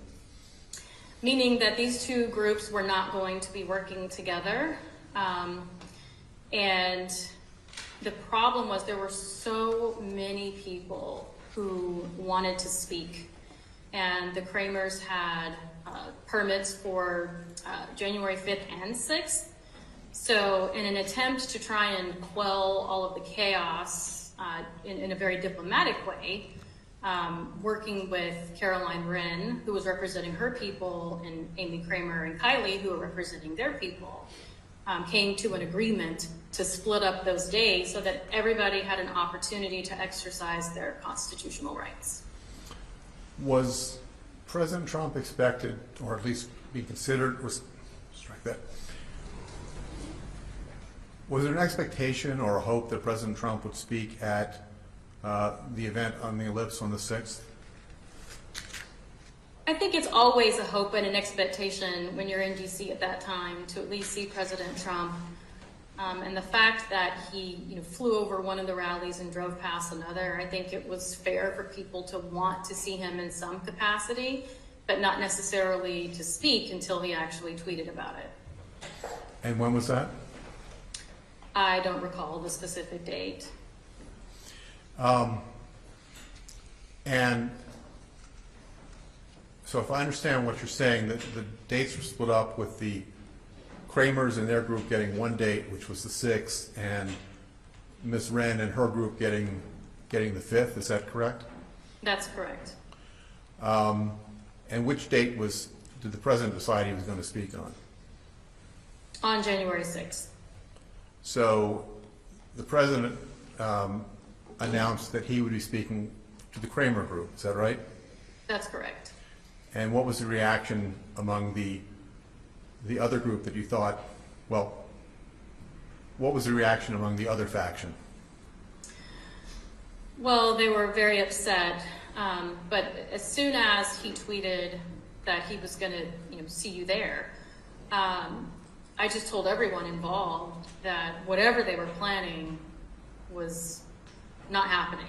We just needed to figure out, at what capacity he was going to be, if he was going to be speaking. I didn't know at that point what was happening, but I told everybody that if the president is now going to be involved, then everybody's plans are scrapped.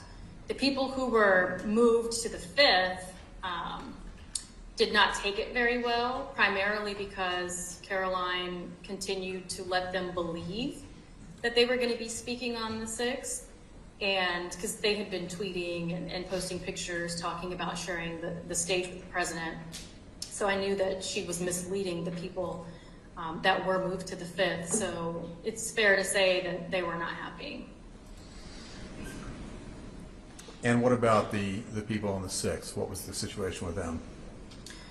Well, it was very similar because I could not guarantee anyone a spot on the president's stage because, again, once the president is involved in an event, it becomes his event. And I expressed that to the Kramers as well. They were a little, hurt about it because they had their own people who've been very supportive of the president who wanted to speak. And I just could not guarantee that they were going to be able to speak. So they were a little disheartened because everybody wanted to, share with the president that day, but they understood because that's just how it is when a president is involved, and they just waited for instruction.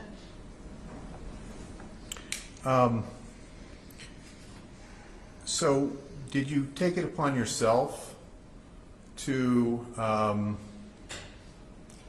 try to vet the group that would be appearing on the 6th at this point? Well, at that point,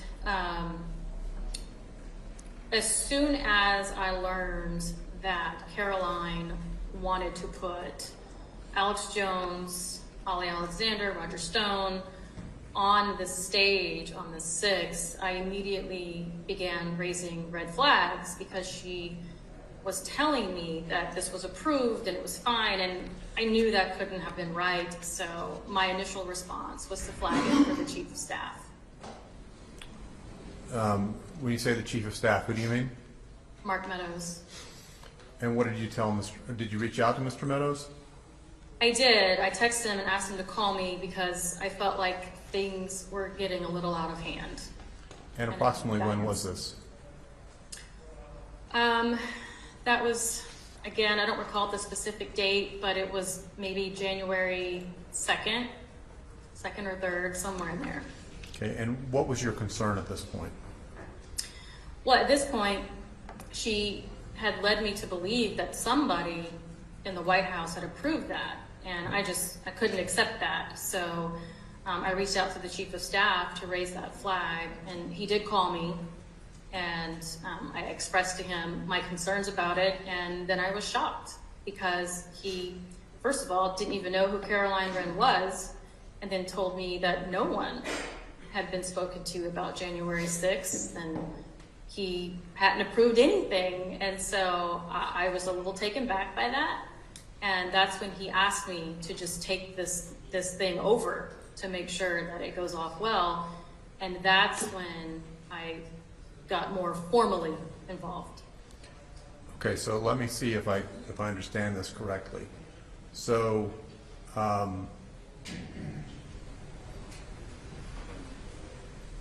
you'd seen indications that Ms. Wren was announcing or telling people that her people would be appearing on the stage with President Trump on the 6th. Is that what you're saying? That is correct. And you thought that was not acceptable? Is that right? It was not acceptable because she even leaked it to a conservative media outlet that actually ran her list of people. I even tried to get them to retract it, but they refused. And your understanding is that she was telling the media and others that this had been approved by the White House? Yes. And that was what led you to contact Chief of Staff Mark Meadows, is that right? That's correct.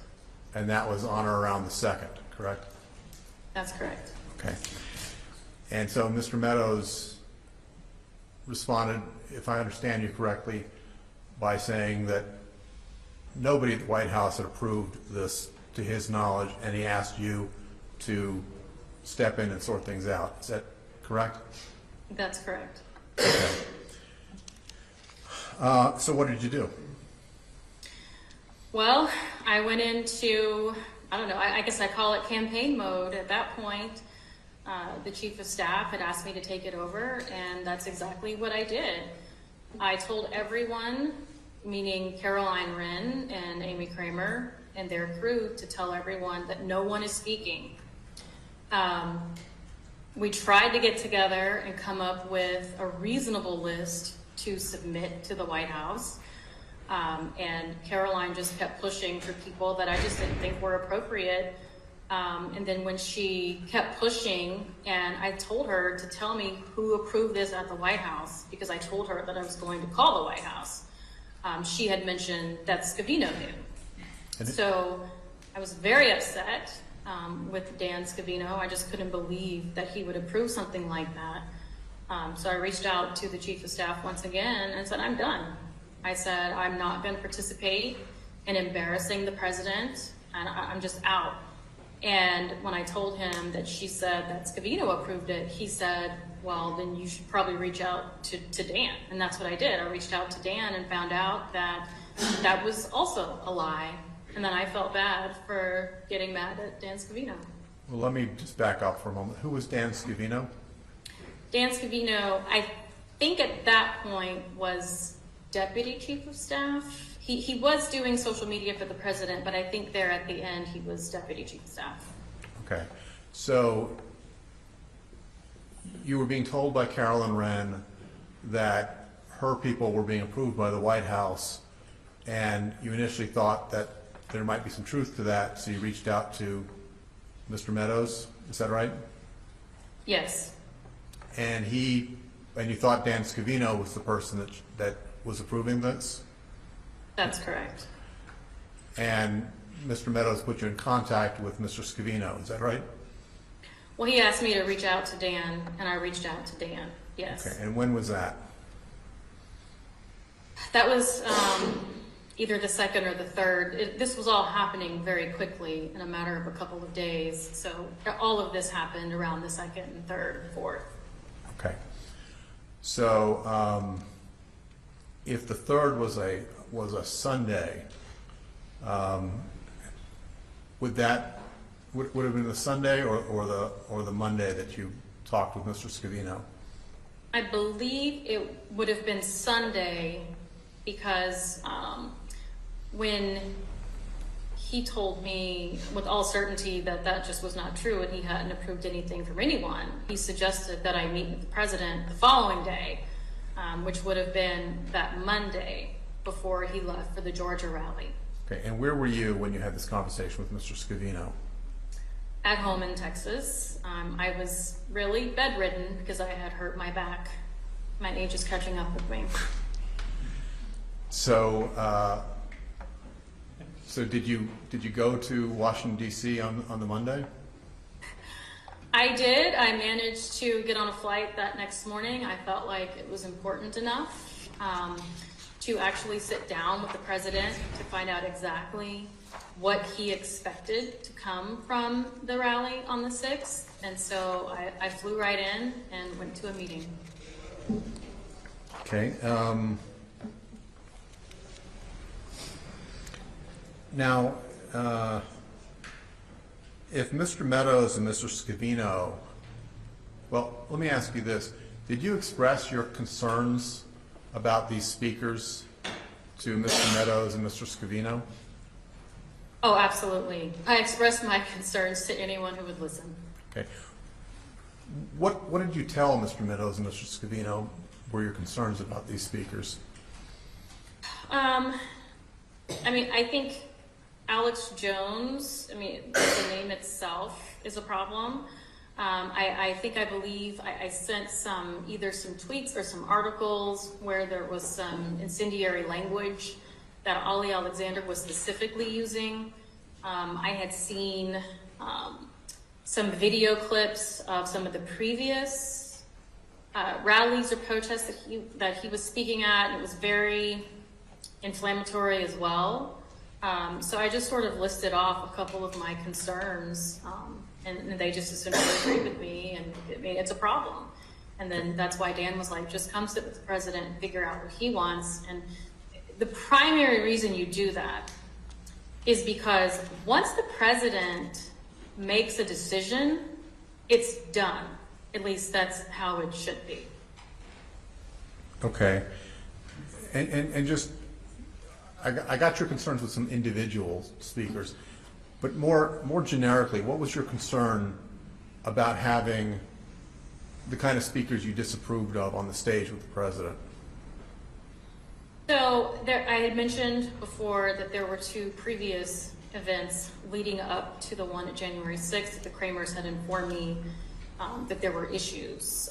For example, you know, there were media reports after the first, I think they called it the Million MAGA, whatever they called it, and there were reports of fights or violence that had been there.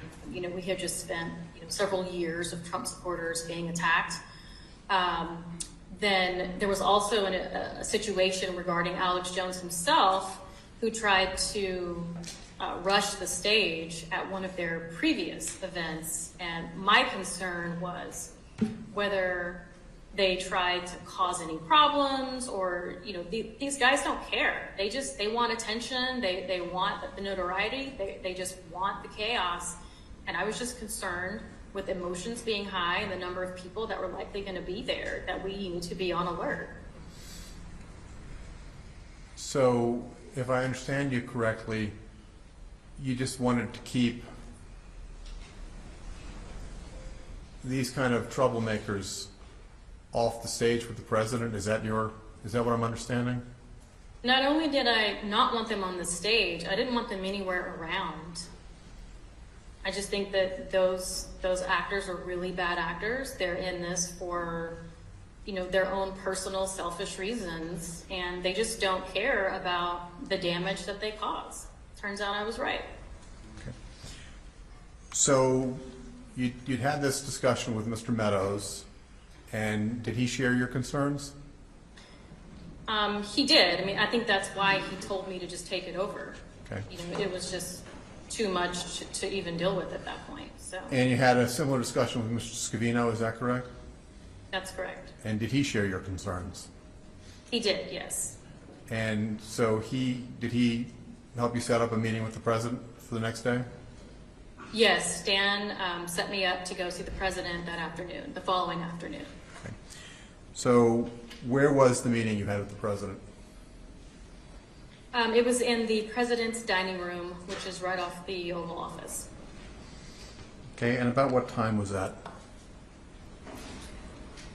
That was probably around 3:30.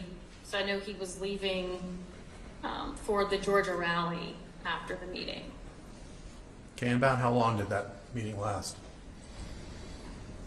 Maybe a half hour, maybe 45 minutes. I think I was out of there by 4, so. Okay, can you describe the scene? It's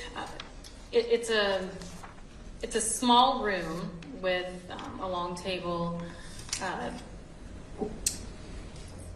There are 2 entries coming into the president's dining room, one from the Oval, one from the hallway. And the president was sitting at the head of the table, working on papers, he had folders, he was making calls. I came in and sat to his right. So the entry from the Oval Office and the hallway were out of my field of vision because I was facing him at the head of the table. And then at that point, I believe Max Miller had come and sat across from me. Bobby Petey had come in through the hallway door, because I turned and saw him. I knew they were getting ready to go to the rally. And then there's just people that come in and out, whether they're bringing the president something or picking up something to finish off for the day. Okay. Who were the main participants in the meeting? Myself, the president, and Max Miller sat across from me. We were the only ones at the table. Occasionally people would come in through the hallway and make comments. I don't remember who all came through. It was just a typical day at the White House. Who was Max Miller? Max Miller worked for Advance for the president. I don't know his title there at the end, though. Okay.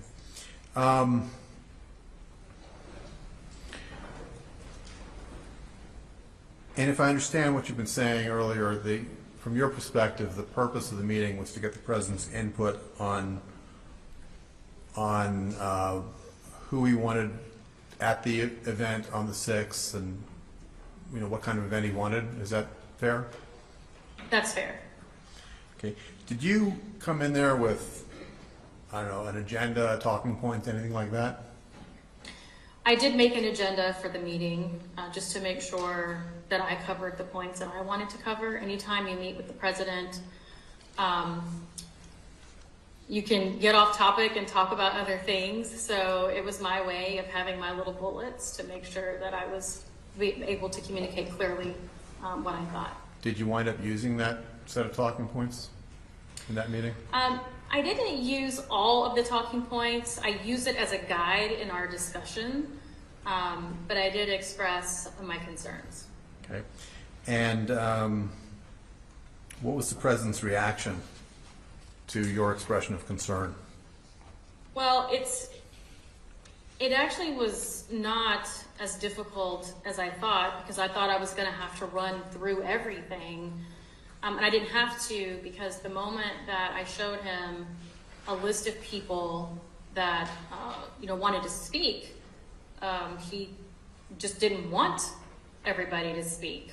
And so before I could even get to my concerns, he had already essentially nixed everyone from the list, including his family. So that told me, as someone who knows him and his mind and his heart, that he was looking for more of an official event. So it was more of a hybrid of an official event. He was speaking at the ellipse on White House grounds, so as the president, but he still wanted the rally feel, because he just wanted music so people could sing and dance and be happy like a rally. So it just turned into a hybrid event, which actually made me relieved. So did you discuss with them any of the people that you were specifically concerned about? I did. I waited till the end because he himself looked through a list and just ultimately decided that he didn't want anybody to speak.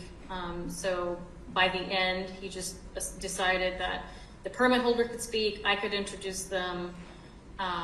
He wanted elected officials to speak. Again, that official feel of that part of his event. And then at the end, because he just seemed shocked that everybody wanted to speak, and I just had to keep explaining to him, of course, everybody wants to be on your stage. And so at the end, I did ask him specifically if he wanted Rudy Giuliani. He said no, he needs to be preparing. I said, did you want Roger Stone? And he said no. And I asked, do you want Ali Alexander? And his response was, who? So he didn't even know who Ali was at that point. And I never brought up Alex Jones because, again, that was just a non-starter. That was just my way of confirming that Caroline had been lying. And I was just relieved now that I have the president's decision that I can now take back to everyone and hopefully shut it all down. So what else was discussed during this meeting? After that, he had asked me, if people were going to the Capitol because the previous marches he wasn't aware of, and he was kind of frustrated that nobody had told him about the previous marches because wherever his people are, he wants to be there. That's just something that's always been a thing for him, even when he was initially assigned Secret Service. I remember the first couple of times he just walked straight to the crowd to take pictures and selfies and sign autographs. Secret Service had a heart attack. So, he did the flyover and the drive-by in the first two. This time he expressed, wanting to speak to them and asked me if they were going to the Capitol. I let him know that there were some groups that were going to the Capitol. They had been planning to go to the Capitol. And I told him there were some that weren't, but the one thing that both groups agreed on is they wanted to see him. And he said, well, are we expecting any trouble? And I said, well, there have been some incidents at some of the previous rallies. And he said, well, we should call the National Guard. And Max Miller said, well, we should only call the National Guard, if we expect a problem. And he said, no, we need to call the Guard to make sure there isn't a problem. And then he looked up and said, let's get 10,000 National Guard. And I don't know who was standing behind me, but he was speaking to somebody. He goes, that's it. He goes, let's just have 10,000 National Guard, and in that way, we won't have any problems.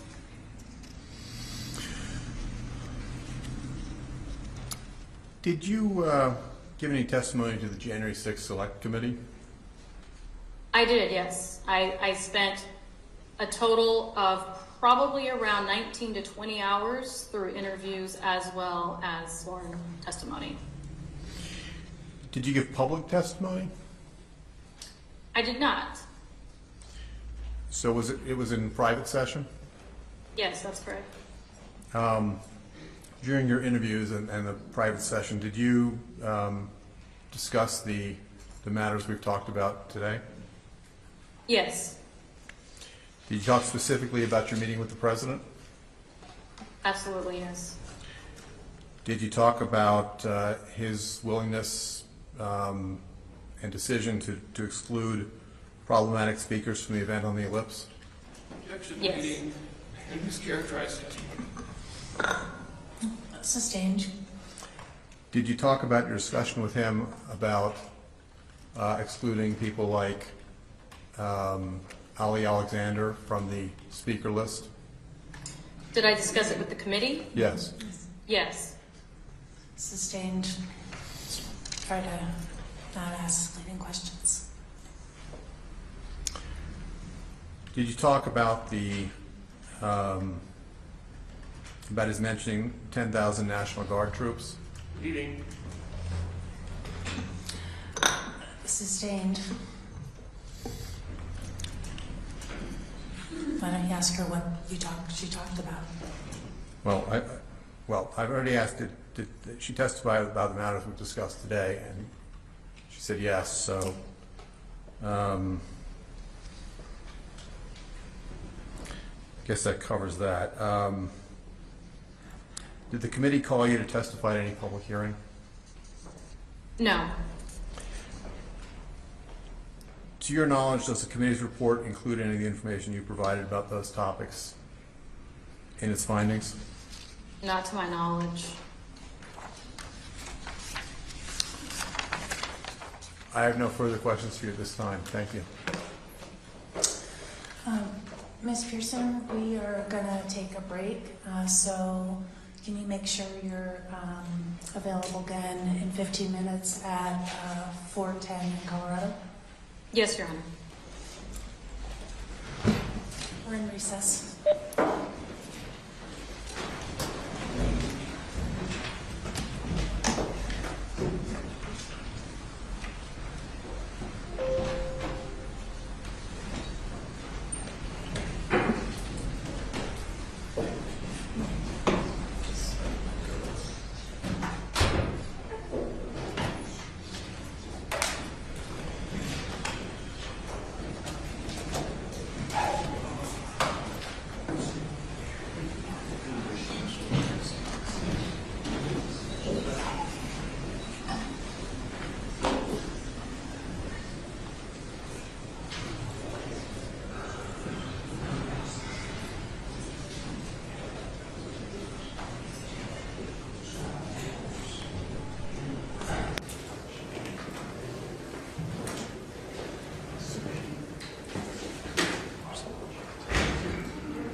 Thank you.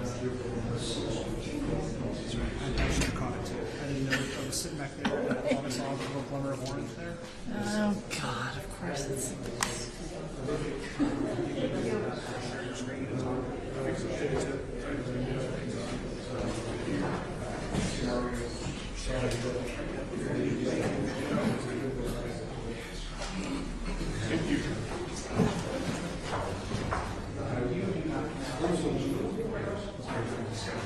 There is power here.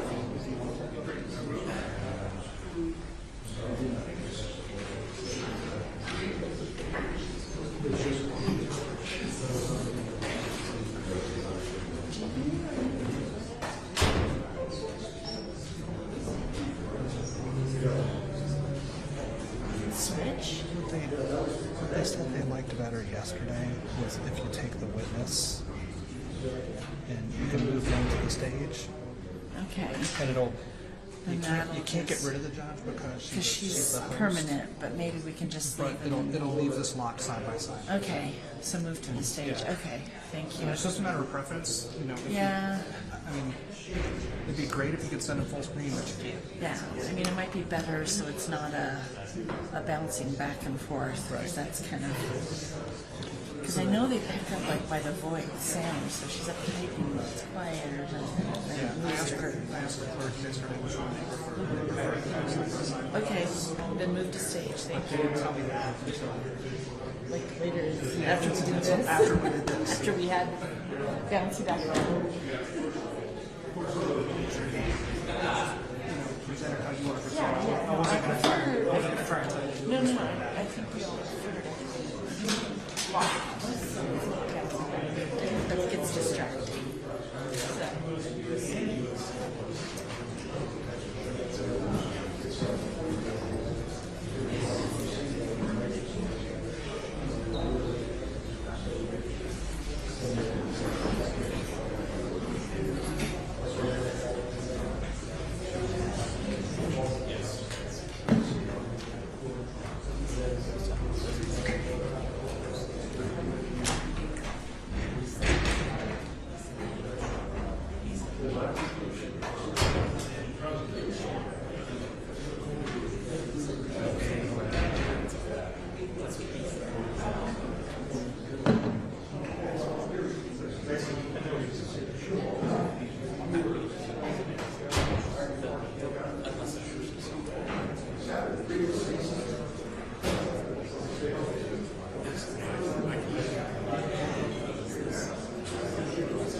Jesse.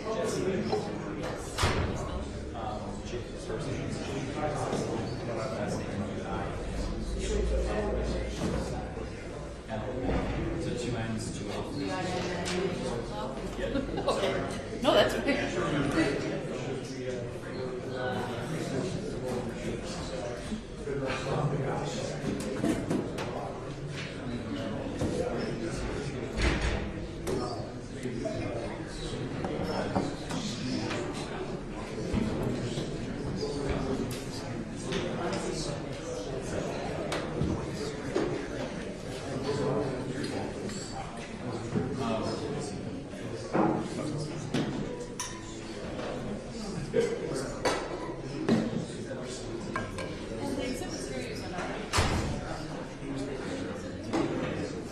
Well, anything in the thousands is ours. Yes, anything in the hundreds is theirs.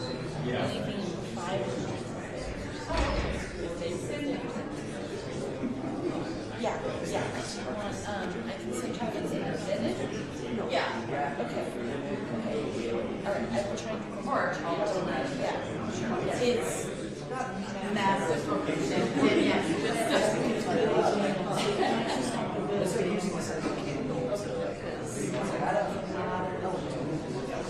Oh, yeah, right. Yeah, no, just what. Okay,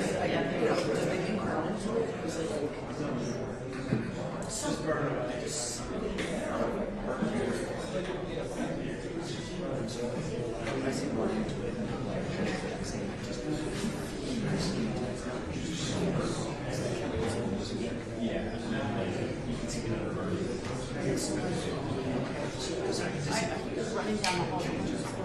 Okay, we will.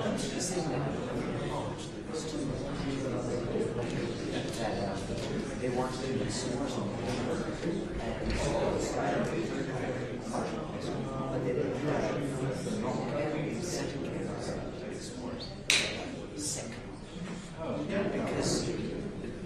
Because that's a particular bad. So it's just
Sorry.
So we're getting all sorts of complaints, like I have any control, that people can't hear on C-SPAN. So, but I have trouble hearing you, Mr. Shaw, so if everybody can try to speak up. I think the issue is that maybe only the lawyers are on, or actually have the phone, but anyway, we'll do what we can do.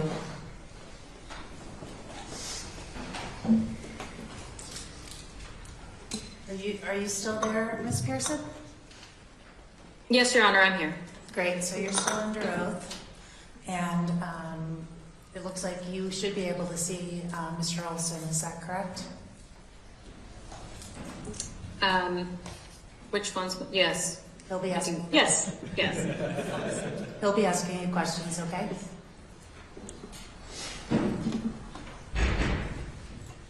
May I proceed, Your Honor? Yes, you may. Thank you very much. Good afternoon, Ms. Pierson. Good afternoon. I want to talk with you about, you mentioned a couple times Ali Alexander and Alex Jones. Do you sometimes refer to them as the crazies? I absolutely do. Okay. And you know that, or you said that Trump likes the crazies, right? Yes, and I also defined crazies as being those who viciously defend him in public. Right, which includes Alex Jones and Ali Alexander, right? You could put them in that group, I suppose. Great. Now, Trump went on Alex Jones' radio show shortly after he announced his candidacy for president, right? I don't know. Okay. It's possible. Trump gave Alex Jones a VIP pass to his selection at the Republican National Committee, or at the Republican Convention when he was the Republican nominee, correct? Not that I'm aware of. Okay.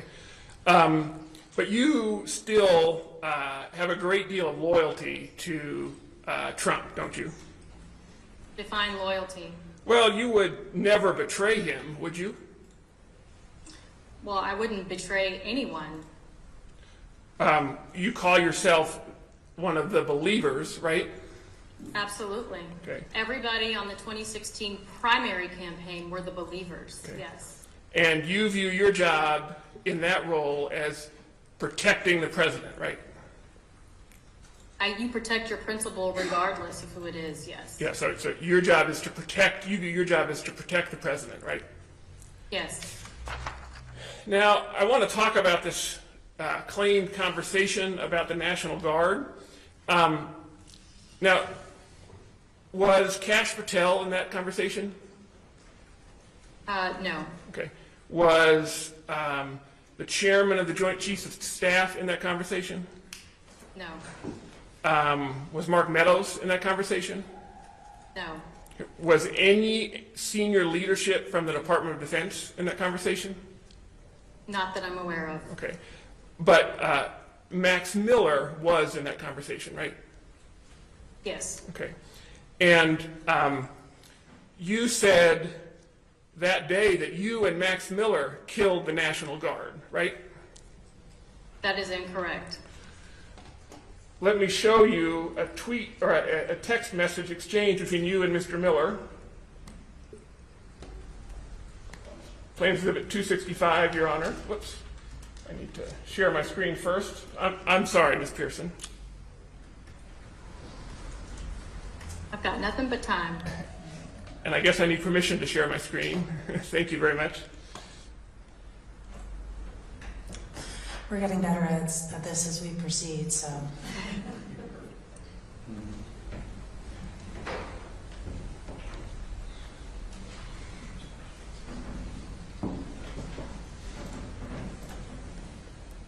I'm still getting the same message. Try now.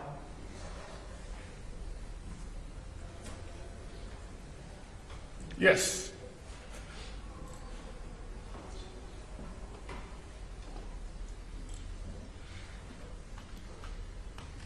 Do you see on the screen, Ms. Pearson, a text of Monday, January 4th, 4:08 p.m.? Yes. Okay. And if we go down to the bottom, you can see, and I'll call it out so you can see it, there's a GPO stamp saying it's authorized, authenticated U.S. government information. Do you see that? Yes. And I'll represent you. This is from Mr. Miller's phone that he turned over as part of the January 6th investigation.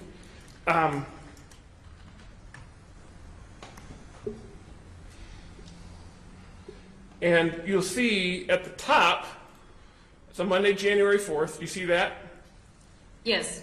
And then because, do you have an iPhone? Do you know how it works, the text colors? I do, yes. Okay, so if this is from his phone, your statements are on the left in gray and his are on the right in blue, right? Correct. Okay, so he says to you, you did a great job killing some of those speakers, what you talked about earlier, right? Correct. And now let's go down.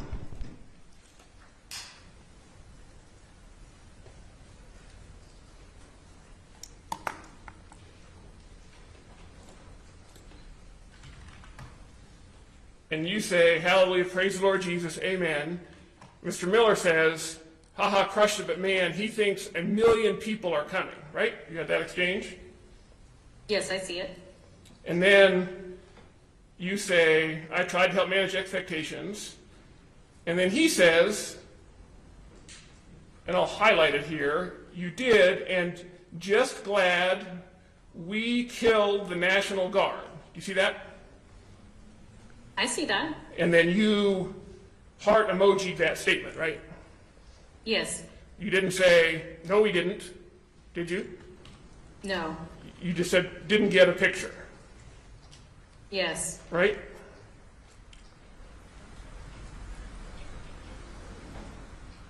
And then this text exchange goes on for a little bit. We'll come back to it in a little bit. But now I want to turn to the security concerns that you mentioned in your direct testimony. But I was kind of surprised because I didn't hear you say that the security concerns you were worried about were risks to Trump supporters.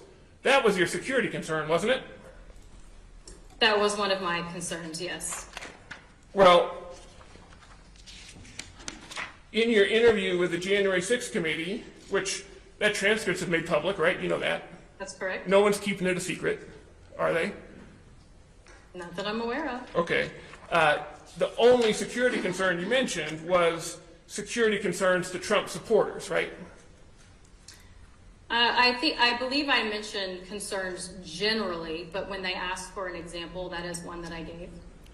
Well, let's look at that, Ms. Pierson. I'm going to pull up your interview that you had with representatives of the January 6th committee, this public interview. Now, but before I do that, before you did that, you knew that it was unlawful to provide false information to Congress, right? That is correct. Okay. So you're under oath here today. You had a similar obligation at that time, right? That is correct. Okay.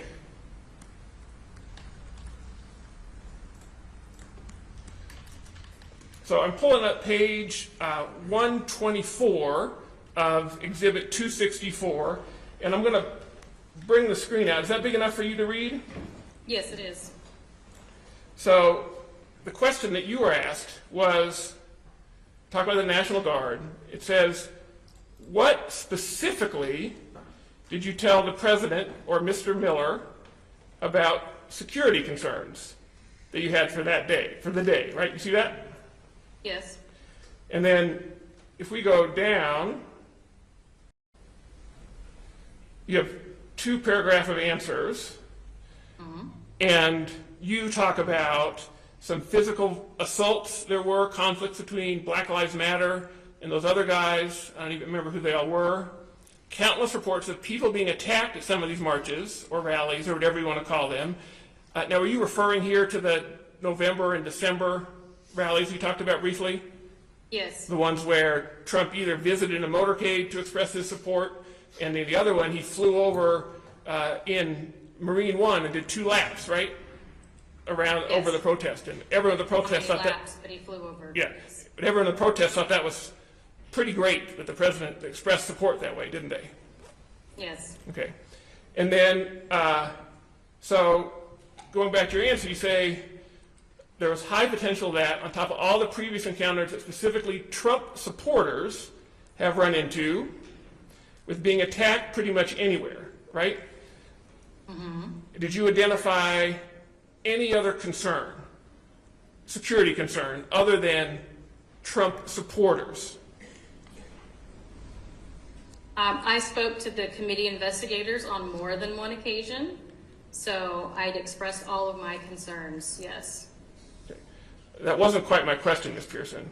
Are you telling us that there's a written record of you telling people under oath that you expressed concerns about the security of the Capitol? I didn't have anything to do with the Capitol, so I don't know what you're referring to. Okay. Well, I'm just asking what you testified to. Have you ever testified under oath that, or being in trouble for lying like you are to Congress, that you had security concerns about the Capitol? I had security concerns about the rally. Okay. So that's a no. You've never told anyone that you had security concerns about the Capitol, did you? I mentioned the bad actors who had previously caused concerns at other capitals, and why I was concerned generally and specifically. If you go to the next line where you highlighted, CISO was concerned that, people would come and try to start trouble, and that was my concern. That is a general concern. Your Honor, I move to strike as non-responsive. Overruled. But can you, I want to ask a very simple question, Ms. Pierson. Have you ever testified that you had a security concern about the Capitol, where you mentioned the Capitol? I don't recall specifically because my concerns were general. Okay. Now, did the White House tell anyone publicly that Trump was going to call on people to march with him to the Capitol on the lit speech? Did the White House say publicly that he was? I'm not aware. Okay. In fact, you knew that Ms. Kramer did not have a permit to march to the Capitol, right? That is correct. And that because of that, if the National Park Service found out about a march to the Capitol, she would get in trouble, right? That is what she expressed to me, yes. Yeah. And in fact, you've never seen a permit to march to the Capitol, have you? I have not. I was not involved in the permitting process. And you've never seen any written proof at the time that any agency outside of the White House knew of Trump's plan to tell the crowd to march to the Capitol, do you? I'm not aware of the White House plans. Okay. But you've never seen anything yourself? No. Now, I want to turn to events later in the day on January 6th. In the moment, what you said was Trump asked for a civil war, right? Not that I'm aware of. Well, let's look at your text.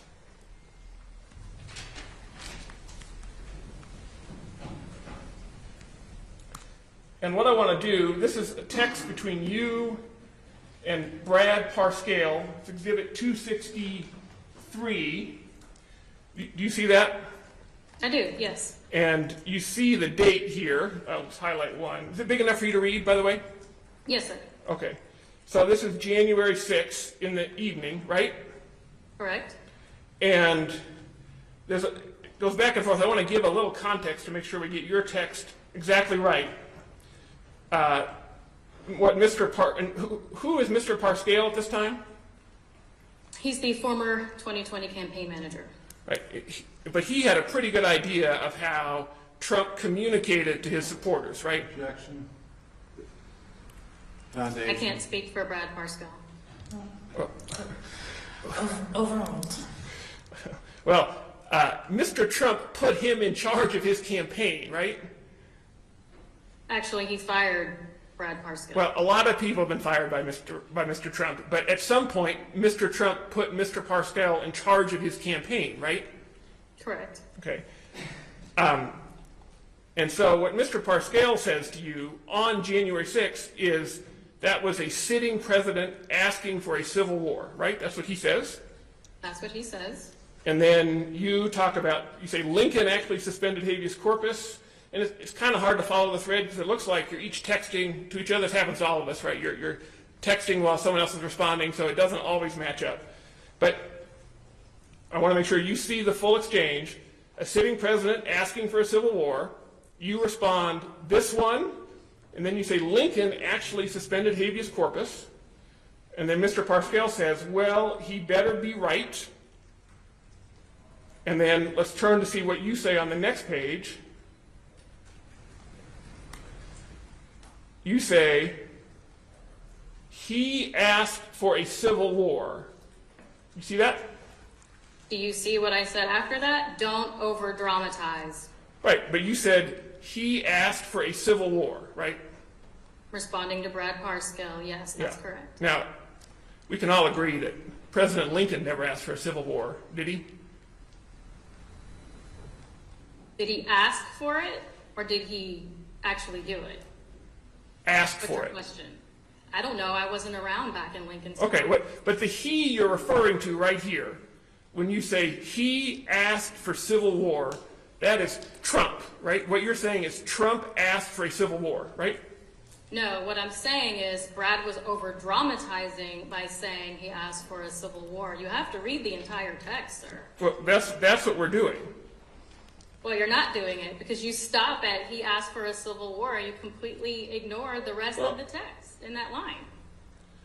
I'm just putting your words in context.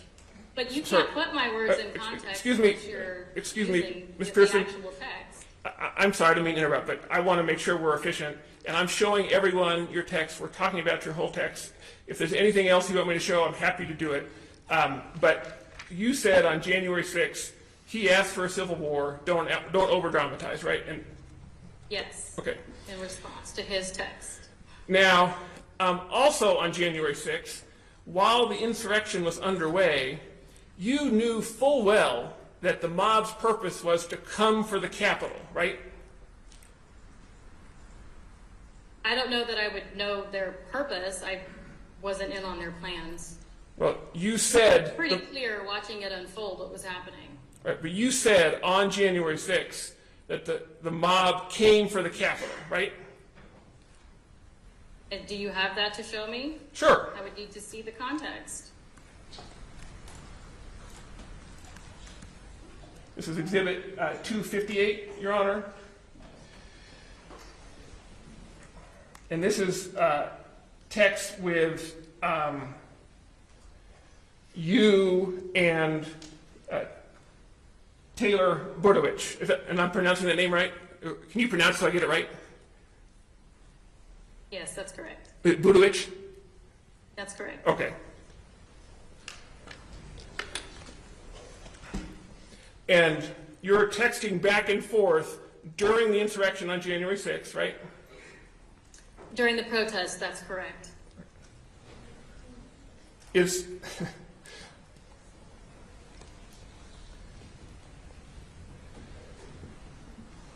and Taylor at 2:08 says to you, get out of the city. Night is going to be tough. Do you see that? I do see that, yes. And then you respond, there's another text on the next page, but the first part of your text is, I don't think they'll riot. And then you say, they came for the Capitol. Do you see that? And then I say, so crazy. Yeah. Yes, I see it. And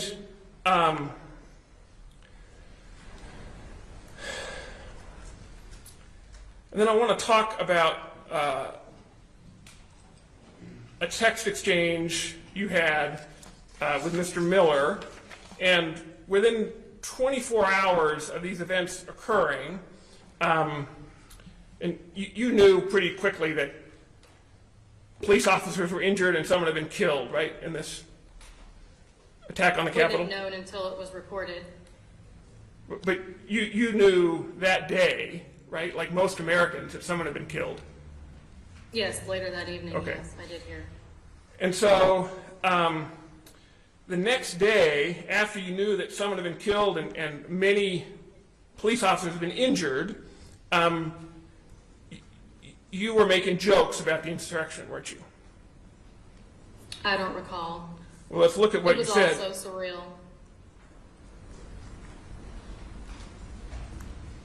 This is back on your text exchange with Mr. Miller. And if we see here, again, you're in gray on the left, and this is a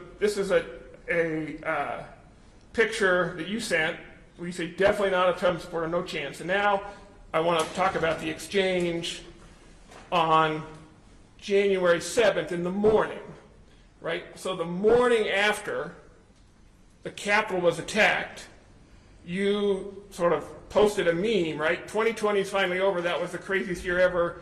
2021. But wait, there's more. And remind me that guy, that's an infomercial guy. Bob somebody, what's his name? I don't remember his name, but yes. But he's the guy that sells you stuff on late night TV, right? Yes. Okay. So this is what you said, unprompted, to Mr. Miller.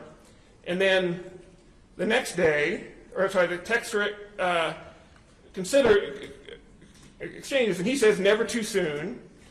And then you send a picture of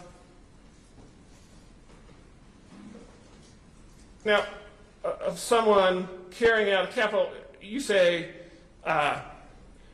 you have to admit that seeing Nancy Pelosi's lectern being carried away by a Trump supporter is pretty damn funny, right? Yes, it was hysterical. And this was less than 24 hours after our Capitol had been attacked, after a speech by Mr. Trump, right? That's correct. No further questions.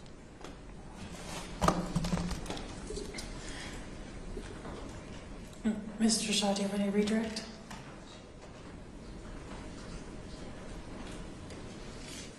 No, Your Honor, I have no further questions. Thank you for your testimony, Ms. Pearson. You are released. Thank you, Your Honor.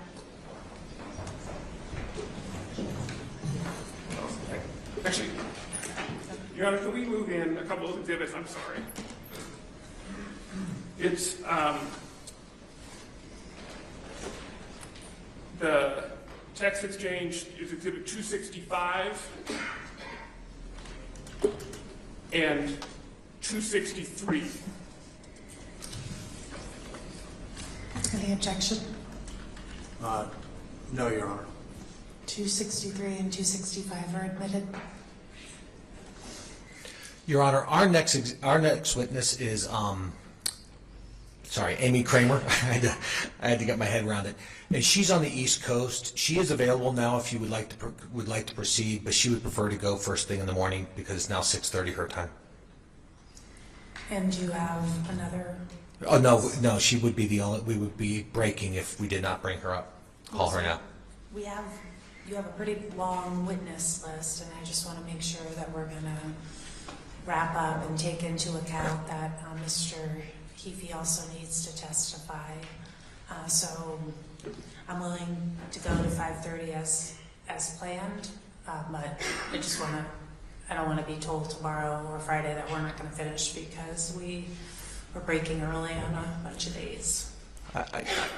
Your Honor, I understand. We think we'll be able to finish by then, but if you're concerned about it, I do not mind putting her on now. I really leave it to you because I have no idea how long you'll take or with any of your witnesses. So can you just give me 2 minutes and I'll get back to you? Okay. I just want to confirm with Mr. Gessler since he is lead counsel, but I'm pretty sure he's fine with this, but let me check. Okay.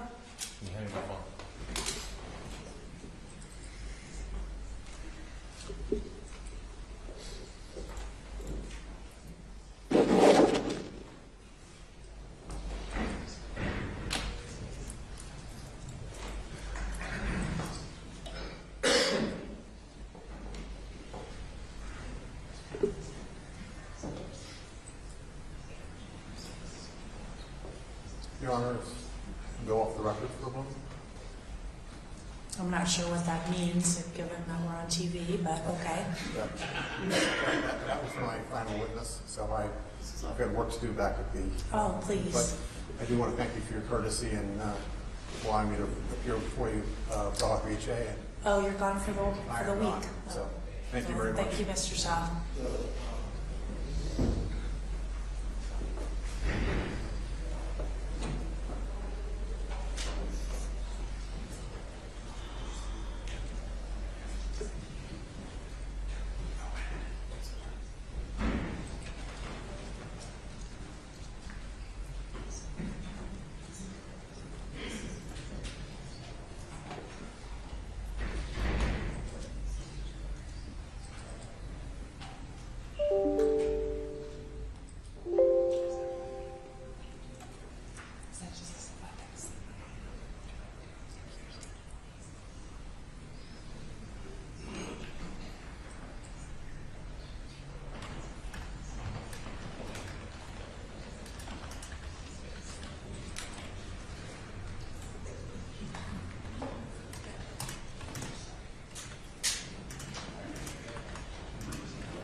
Your Honor, we're not concerned about finishing. We should be able to finish the 4 fact witnesses tomorrow that we have left. Kramer, Bjorklund, Vine,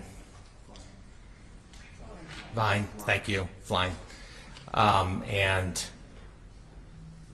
Buck, Congressman Buck. And then that should be easily done tomorrow.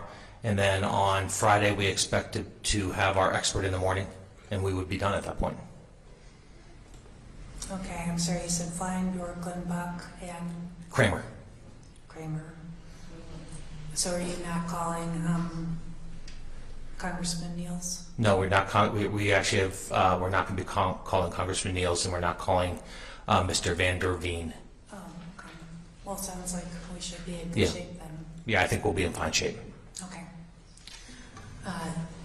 So we will recess for the day and reconvene tomorrow at 8 a.m. Thank you, Your Honor.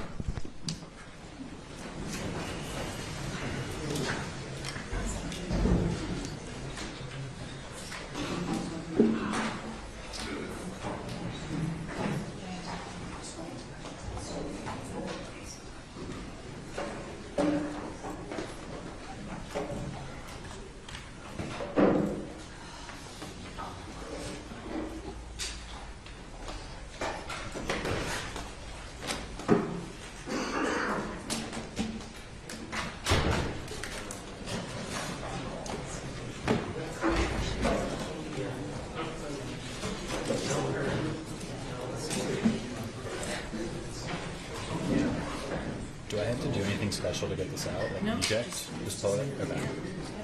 Thank you. You can tell I never use that.